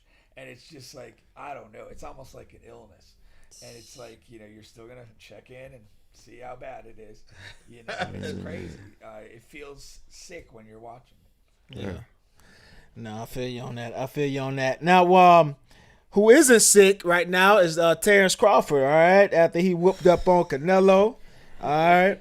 And his manager, trainer, or whatever was the question now is like, what's next for Bud? What's next for Crawford? You know what I mean? And so, but he says, his trainer saying? No, he was responding to the question, but he says that he knows that what he knows is Canelo don't want no more, so he doesn't foresee a rematch. How bad that Terrence whooped up on him, he doesn't believe that a rematch is going to be on the table. I find that hard to believe. And for two reasons. Number one is because like on that left side there, there's not a clear like boxer that's in line that makes a ton of sense for Terrence to fight next. Yeah. So that's why I think a rematch. Different weight. Yeah. Right? So then he got to cut weight. Or he got a lot of weight. Yeah. Tank's at what? You want me, you come get me. Tank's at 147. Or is it? That sounds about right. Yeah. That sounds so Crawford started at 140, went up to 147, 154. He fought at 167. I mean, if he goes bigger, Bivol. Tank. You know what I mean? No, Crawford. No, Tank 135. Yeah, I thought he went up to like 147 at one point. And what is he doing fighting Jake Paul at that weight? That's crazy. Giving up. You say what? Giving up. I mean, I get it's for the money. I'm not. I mean, you're talking 135. Tank is just a girl in a dating pool. 180. Tank's just a prostitute. I would just like, hey, if you're gonna fight Jake Paul, fight Crawford. Yeah, I mean, ideally and like taken realistically out, that is the fight, right? And people that would draw like a huge ass crowd, but realistically, that's a lot of work to get the weights to for sure, you know what I'm saying? But it doesn't. I mean, go ahead. No, you go. It doesn't have to be sanctioned by a specific belt. Like you see what happened with this one. This was like the Ring Magazine belt. Yeah, it's not an official sanctioning body, and at the same pretty time, good, and you know what's crazy? It's like Canelo came out with all those belts, like 5, 6, 7 of them. I mean, it looked crazy, and he gave all those belts to Terrence beat him, but they weren't sanctioned by those specific, bodies. So he actually did something sportsmanlike that's like unreal, where he was like, and I'm sure they agreed to it beforehand. Hey, gave the belts back. Yeah. No. He gave him the belts to display. So since he beat him, even though those belts weren't his, he let him have it, let him pose for it. He's the champ. He beat the champ.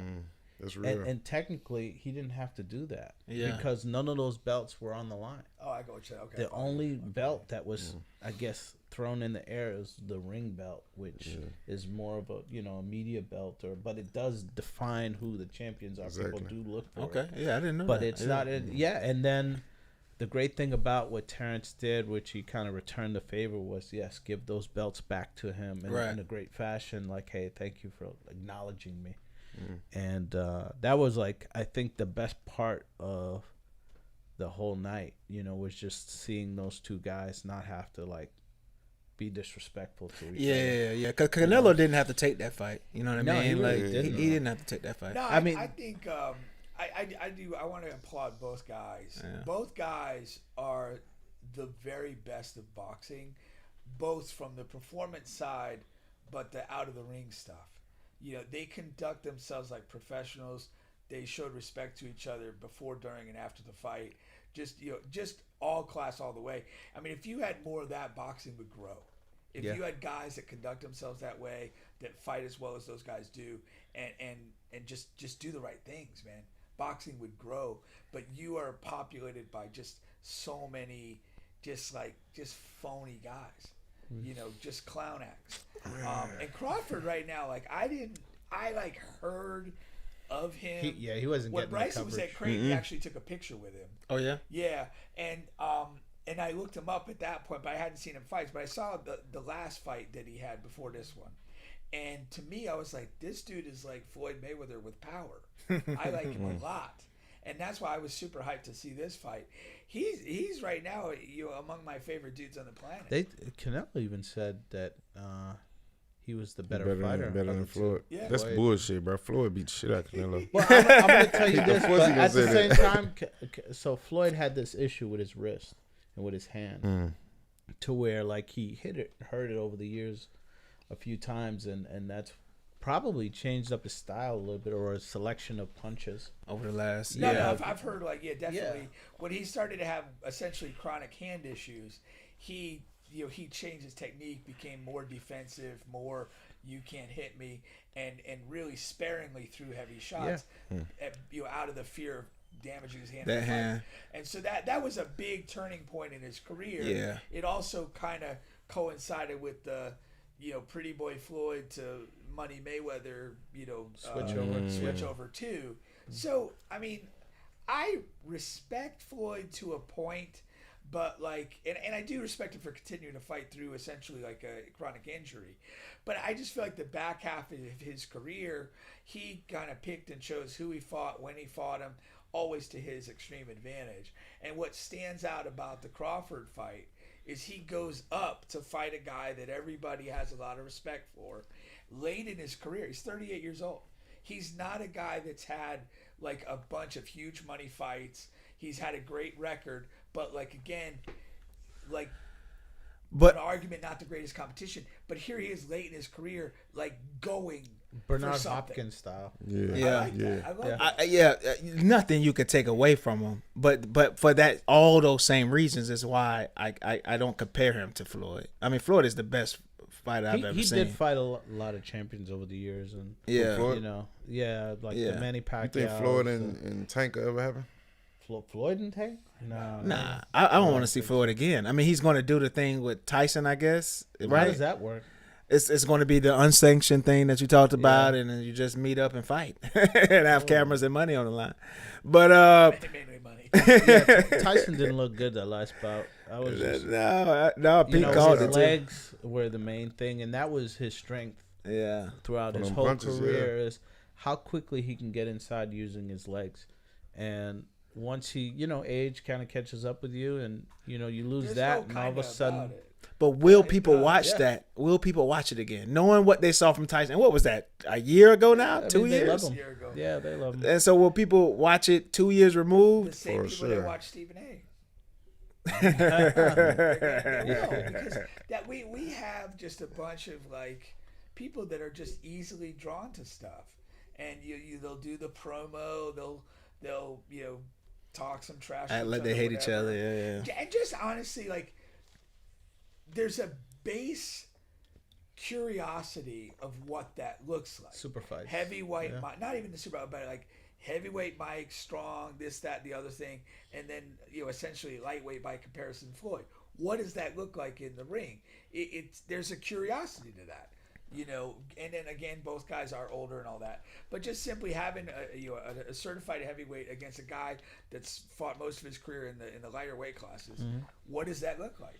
You know, there was a heavyweight fight that happened many years ago, probably like 2010, maybe even earlier than that. But Roy Jones. He fought Tyson in an exhibition too. Well, yeah, but when he was really like doing his thing, he fought John Ruiz for the heavyweight belt, and he was in there with like, sweaters and jeans and whatever he can put to step on that scale to make his 199. Oh, that Okay. And John cut down to 215, which was probably his lightest at the time. Yeah. And he would walk around like maybe around 240. And he would fight at maybe 225, 230. And he, Roy was, weighed in at 199. He's probably like 192, 190. And, he fought and he won. And he got the heavyweight title. And then he didn't fight in heavyweight anymore. He like tested it, won it, got it, did something that, at the time nobody would ever do or think of doing. And, he got goated in that way. And then he just didn't fight again after that. In that division, in that heavyweight. My favorite boxer, Roy Jones Jr. Yeah, he would hit you from every Roy Prime. Like his Roy style. Prime was crazy, man. I mean, of the fighters that I saw fight live, not live, but like I was watching their prime of their career. Roy Jones is my favorite fighter. Most entertaining. Just the angles. Just the angles. Everything about Roy was a monster. He just hit you from, and he was really like one of the first fighters to really fight with his hands down, which was just like frustrated every trainer. Like he's got his hands down and you still can't hit him. Yeah. And he would just like change angles, and that's how he used the ring, I think, better than anybody I've ever seen. And he would just know how to cut down the ring. He'd also know how to, shift direction. Once he fires off a punch, he's no longer in front of you. Facts. And that's the problem. You got to predict where he's going to go next, and nobody really did that well doing it. And Facts.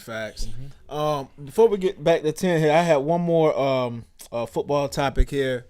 This is Archie Manning, okay, Texas quarterback. And basically, there was a reporter that says there's almost a Markelle Fultz or Ben Simmons situation going on. The fakery with Manning, with Peyton Manning's nephew, and Eli Manning's nephew. Okay, you actually sent me that on Instagram. I thought you would enjoy the Ben Simmons reference. That's definitely not what's going on here with this guy here. But because number one, we don't have any evidence of Arch being any good, really. You know what I mean? And so that's the thing. He looked good when he went in last year. It was against a terrible team. And now the one good team he did play against, he didn't look good. What was that? Georgia? What was that they played? He was in and out of the Georgia game. Yeah, he didn't look good. He wasn't good. And the one team he was good against, they was they were overpowering. They were the overpowered team. And so we just had, and what happened was, I think because of his name, he's Peyton Manning's nephew and all of that stuff, the hype train and all of that, it really came super heavy to where he's the number one Heisman. We haven't even seen this man play for real. And y'all got him number one winning the Heisman. goated him. Off that name. That was crazy. That was crazy. And I think now you're saying could he be better than this? Yeah, but I don't think it's some Ben Simmons, Markelle Fultz situation. This is a Bronny James. Well, no, Bronny wasn't considered. What I took from it though, is that, is the weight of expectation and the level of his play creating like kind of a mental breaking. Yeah, a mental issue. Because he's not playing well by any standard. Obviously came in with a lot of expectation this year, and it's like, is he entering kind of a funk that he's not going to emerge from, in any decent way? it's probably too early to call that. But that's where I kind of took that comparison. Yeah. It's either two things. It's either that or he wasn't that good to begin with. Yeah. It's one of those. There's no gray areas, no other options. Those are only two options there. Yeah. And I'm leaning towards I don't think he was that good to begin with. Yeah. You know what I mean? He was at a real small high school. You know what I'm saying? He played against whatever, like whatever they say. Will Chamberlain never played against anybody tall. Like he was playing against little tiny boys out there. Like literally, you seen his highlights. Yeah, it looked like he's playing against Pop Warner guys out there. Yeah. Literally. It's hard when you have like a relative, like a dad or uncle or something like that. Yeah, Peyton Manning, Eli. That is an all-time great, uncles. and then you have to respond. Yeah. And the only one I've ever seen do it that I can remember, probably like Steph Curry, right? Marcus Jordan. Marcus Jordan. And Steph Curry, like I mean, again, his dad was a good NBA player, but he wasn't. He wasn't like a great that. Player. And Steph, so he didn't Steph's have that much. Player. Yeah. I don't know. I'm trying to think. Who is? It's just a lot. Who's Floyd Mayweather. Yeah. That's fair. Yeah. Dad and son. Yeah. Yeah, that's a good one. That is. Yeah, there's Ken Griffey Jr. maybe. Yeah, definitely. Griffey, Wives. Definitely. Yeah. It's Barry Bonds. Was his dad like? That was really good. It was really good. Yeah, Okay. Yeah. I just There's not that expectations. Many, but and again, like depending on how fine you want to make the argument, there's probably more people where their dad was a good professional at what he's done. And then the son is like Steph Curry. Like Steph, yeah. I don't know if you watch Formula One, Max Verstappen, his dad was like a Formula One driver. Max is at a whole nother level. And that's probably the more common thing than somebody whose dad was that guy, and now you're kind of following behind that. That's a much harder argument or what Carmelo son talking about? I mean, let's see. He hasn't played a college game yet. Yeah, so he'll be in college this upcoming season. Yeah. Where did he go? I can't remember. I want to say he stuck to in California, right? I want to say USC then. Or? Yeah, something like that, USC, or UCLA maybe. Yeah, I don't know. That's weird. But yeah, it is pretty rare to if your guy's that guy to be able to exceed that level. Yeah. He just needs a good QB coach. I don't know. Oh no, he going to Syracuse. Syracuse. Okay. Damn, he falling right into daddy footsteps. Yeah, I guess he walking right into it. Yeah. So yeah, we'll see. I think he's got a lot of bitch in him though. You say what now? I think he's got a lot of bitch in him. I haven't seen him yet. I just don't feel like he's that guy.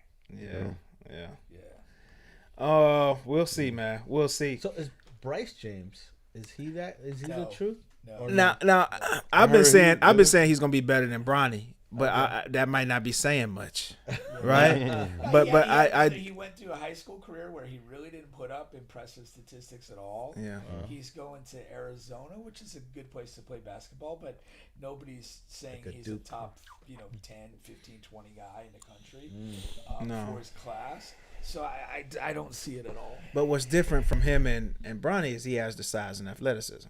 Yeah. You know what I mean? So he got something to work with. Brady was tough because he's a small guard. Yeah, that's tough, man. When you're not super athletic at a small guard, he doesn't have his dad's athleticism. That is funny though. Small for NBA. They're both smaller than LeBron is. Yeah. But they do. There's a significant disparity between the two. Yeah. So it's kind of like, what the hell's going on? Somebody wanted to do something else on Saturday. From what I know, the mom is she's a small lady, right? And probably her family is too.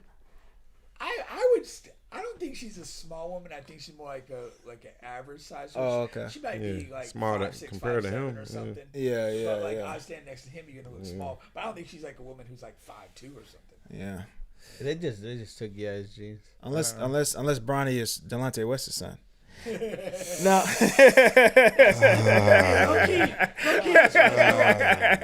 That's where I was going. Thanks for catching up. It took you a minute or two. It took me a second. Now back to the 10 here, man. What you been working on? What's coming out? What can we expect? Man, you got a single you pushing now? Yeah, we got Sidewalk we pushing right now, but a lot in store, man. A lot in the vault. You know, a lot coming up. Yeah.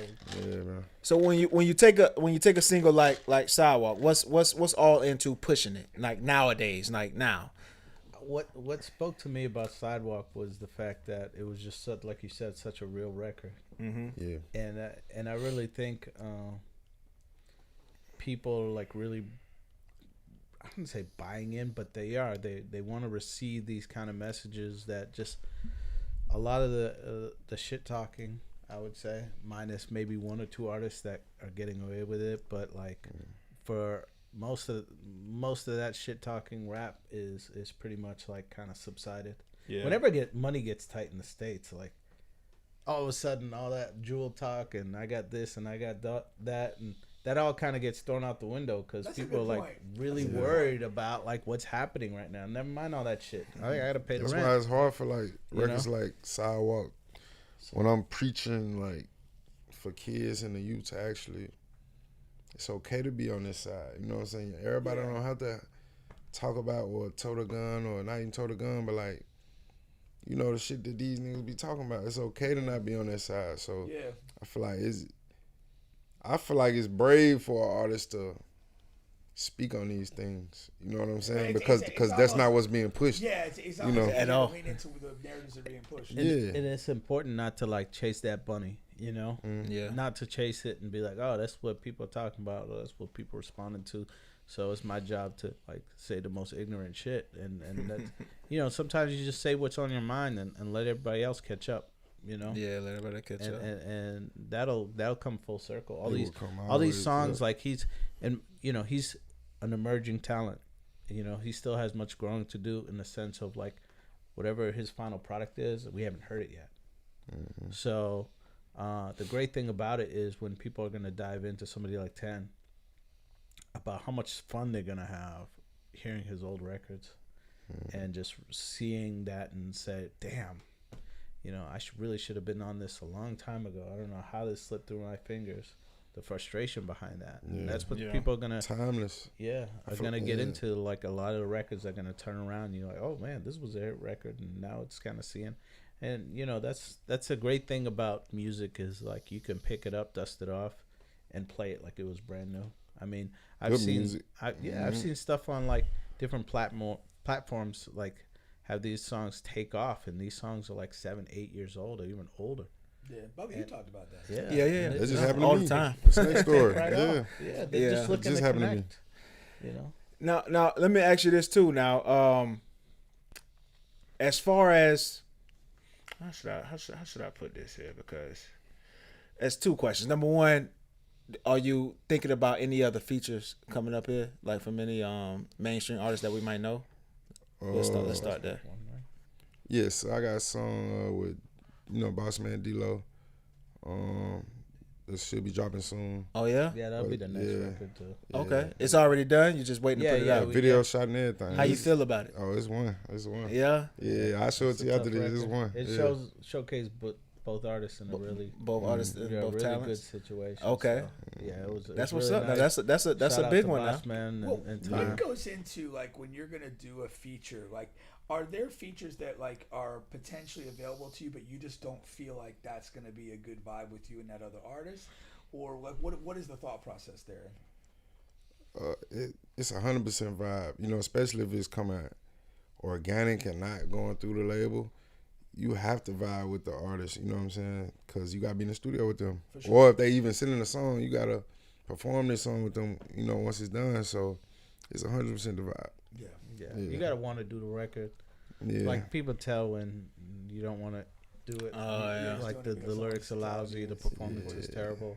Gotcha. And you could just see it and it's just like, and I've been in spots where like I had artists that didn't feel up to doing a record. I'm like, bro, you're better off just not doing it, or just maybe picking another song or whatever it is that strikes you, or maybe you're not in the right moment. But like, don't just phone it in, Don't do that because I've been through that situation too with artists. You got a verse back and you was like, man, this shit really kind of weak. That's what you talking about? Or you was the one sending the weak verse? I wasn't talking about that, but like from big artists too. From big artists, yeah. Okay, they send it in, yeah. But because you know, me, I fell in love with the music, you know what I'm saying, like the lyrics and the whole hip hop, you know. So I don't really care if who you is, bro. Like, if I feel like you ain't do your 100% on this song, or you ain't, I'm gonna tell you. Yeah. You know, or I'm not gonna. I can't hide it. You know what I'm saying? Yeah. I'm not gonna like it just because of who you is. Yeah. Yeah. Because that don't do too much. Because I wouldn't do that. I do a song with Drake, and I go do a song with Joe Blow, somebody from up across the street. I give it the same effort. You know what I'm saying? The same effort. No, facts. Now, do you see these freestyle platforms like on the Radar and all these other places? Number one, have you been on them, and would you? Are you the type of artist that is that a type of platform for your type of artistry? Most definitely. Yeah, we I done did a couple of them, you know. Okay. But a lot of them we kind of not saving, but you know, because we got access to all of them. Yeah. Okay. Yeah, we're just not like just pulling the trigger unless it makes sense. Mm-hmm. You know what I mean? That's not for an act of like, you know, being scared to shoot or whatever it is, but like, you know, when you want to like use these bullets, right, and have these opportunities, you want to make sure everything aligns before you fire it off, because then you're just having no strategy behind what you're doing. You're just taking advantage of every opportunity that the timing isn't like gonna benefit you. And then when you have something going and you go back there, like, no, we already did it. Like, you don't need to do it anymore. They've seen you. So you got to understand that their agenda is just as important as your agenda. So you got to make sure the timing is right, because otherwise you just blow the chance doing something just to do it.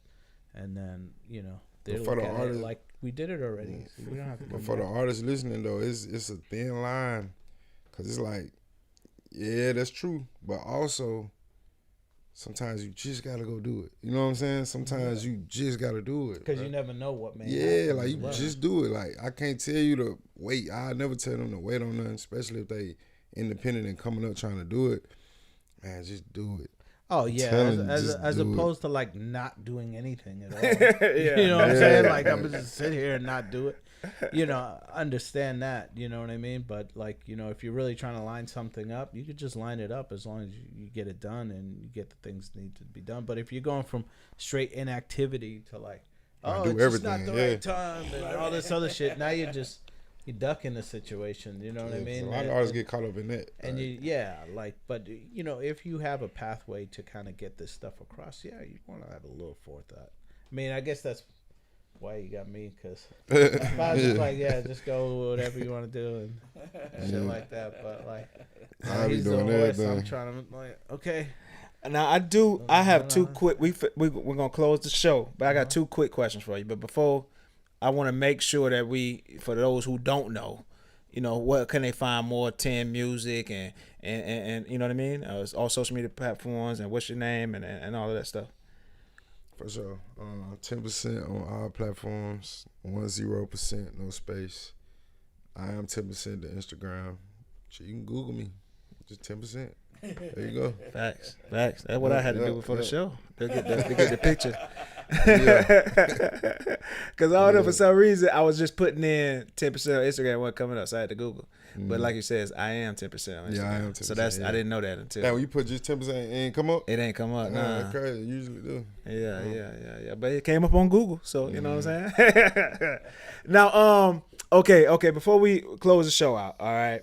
Now, peeking out, we know another artist that's actually a friend of the show. Okay, his name is Bay Bubs, right? So Bay Bubs, he's up and coming, trying to get it done.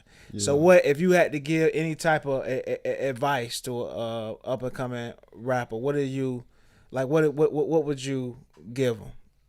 What does he have to be doing? And each of you contribute. Yeah, I can only give what worked for me. You know, that's all I know. First of all, study the game. Try to do everything yourself, meaning study on how to record yourself, engineer yourself, because it's going to matter, you know. And then once you get to a point where you're dropping music and shit like that, hit these platforms, you know, because there's like, it don't matter how many followers you got, it never enough, you know what I'm saying? So you trying to spread your music to like other platforms, like these blogs and stuff like that. Spend the money. You know, it ain't gonna take a lot. Yeah. You know, invest in yourself and don't trust these labels people. Don't do it. Don't trust the label people. You know, don't really play the game. Play the game. But I would say, you know, really learn, just like any other business. Like if that's what you're trying to do, if you just want to make art, great. If you're trying to make money from it, really understand the business you're getting in, and use this time strategically to really learn. And I'm saying that because, like I said, like he said, like labels will take advantage of your ignorance, and you're gonna get caught in some deals that, you know, aren't gonna serve you down the road, especially if you have some motion, and then you'll kind of be in, you know, in handcuffs, so to speak. So just like really learn the business, all aspects, especially when you're new, because, you know, it's not like people waiting and saying, hey, when's your next album? And you actually had the freedom to like really dive into something and not feel criticized or anything like that. And just like really understand the business. Like, you know, just any other business you're going to open, understand how it works and what makes it successful and what works for you. But if you go in there with your eyes closed and you're hoping somebody's going to care more about it than you, I mean, you're going to be mistaken. Like, you know, these are other people that, you know, have their own agendas and their own families, good or bad. However it's going to happen, it's, you know, if you're going to wait for somebody else to take you there, you know, it's going to be tough. I miss one too. Like, don't think it's just straight on the phone, like social media or streams or shit. Go back to getting these people face for real, you know, like guerrilla marketing. Like, actually go on these streets, go downtown, put your flyers up. You know, get some stuff made, get shirts made, get you a little street team. That matters too. Because if supporters, if you want to take over the game or however big your dreams is, you gotta take over where you at first. You got. That's what I did. I really got on the streets out here. You know, community. It's different. Like, I mean, just like meeting you, getting to know you a little bit. Like I'm a fan. Like you know, it resonates because it's like you're my guy. Like, I know you. And I think when you do like the guerrilla marketing and some of those things, you're gonna, you know, to the extent it hits, it's gonna hit in a deeper, more permanent way. Yeah, because these people feel like, oh, I just seen him. Oh my, sure. Not just on the phone. Like, wow, they feel like they're a part of your journey now. You know what I'm saying? And the more you get of those, they're not going to question buying these tickets. It don't matter how much it costs. And the crazy thing is like 10, I'd like to, you know, tell you, like, you're building your own world, right? These are going to be your people that are just going to understand what you're saying, going to align with you. You guys are going to make money together as fans and artists. But like, it's really all about like what kind of, you know, environment you want to create for yourself, what kind of world you want to build. At the end of the day, And then that's what's going to happen. And the real art's going to come, not only just the music, but like when you start to create change for people and make impact for people, that's where the real art happens. You know, because that's really going to shift, you know, lives. So, you know, Jay-Z, he kind of said, like, you could have been anywhere in the world, but you're here with me. There's truth to that. You know what I mean? There's truth to that, because once you know, get people on your boat, you can take them wherever you want them to go. Exactly. And then they're going to create these other things that are going to happen just based off of your movement. That's the impact. That's when the real art happens, when you're changing lives. You know? Best rapper who ever came from Boston? Boston? Shit. Probably Guru. Yeah, I would say Guru. I don't think I ever heard of Guru. Yeah. From Gangstar. Gangstar. I heard of DJ Gangstar. Premier and Guru. Oh, okay. That's what that was. Passed Two away. people made. Okay. Yeah, DJ Premier and Guru. I would say, you know, I've worked with some rappers from Boston. They were all very good in their own rights, and you know, we've helped each other over the years. You know, so there's been a lot there. But as far as impact, I would say Gangstar. It's not a place that like has a reputation for having. I mean, everybody's gonna want to go to New York. I mean, there's a couple of Boston rappers that are like, you know, making a little noise, like Millie's and Joyner Lucas, even though they're kind of Joyner is from Boston, right? Yeah, he the biggest. You know, he a big artist. Big one. Yeah. And he killing it too. He Like, rap, bro. Jonah been doing it for a little minute now. Jonah and creative. the great thing he does is how he did his videos on like Facebook. I don't know if that was like his team idea or just his idea, whatever it was, but like he would really like paint the picture on his songs through the Facebook videos that would be circulating, and he would have these real vivid music videos that would just stick. Yeah. You know why? Yeah, He said, I saw an interview. He said you know, typically you write the song and come up with the video treatment. He said he do the the video treatment first, And soundtrack. then make the song. Yeah, then make the song. Yeah, that's how he said he do it. Crazy. Damn. And he could just rap his ass off. He could know. he could just rap. New edition. Oh, this. Oh yeah, there's a lot of good music Yeah. came out They of from Boston. Boston? All different genres. Rock, rap, R&B. Yeah. You know, Chicago, of course. You know, it's got a Yeah. musical. I you know, it's crazy when I started working with like Chicago artists. I had never been there. You know, Oh, damn. and I'm just like, how is Shit, this up the happening? street. And then I went there for the first time, and you know, just like understanding, even their dialect is just different. Right. You know what I mean? And so like I had to get hip to that, and you know, just a whole lot. And it was just I grew to love the city, but like it's you know, it's real interesting the different areas around the country and their way of doing shit. You know, not just musically, just in general. It's just it gets so different. Everybody has their own different pathways to true. get stuff done. Facts. And yeah, and that was just Chicago. It was, you know, I've been there so many times since, but like, you know, that was just Chirac. different. Yeah. Facts, man. Facts. Well, appreciate y'all joining the show today. Yeah. 10, man. I appreciate y'all coming in too, man. Most definitely, Next time, man. got to do it again now. Nah, yeah. Anytime, brother. All right. Anytime. Catch y'all next week. We're out. Peace. Yeah. Hot mics for a second. Yeah, appreciate it. Can we get her? That was great.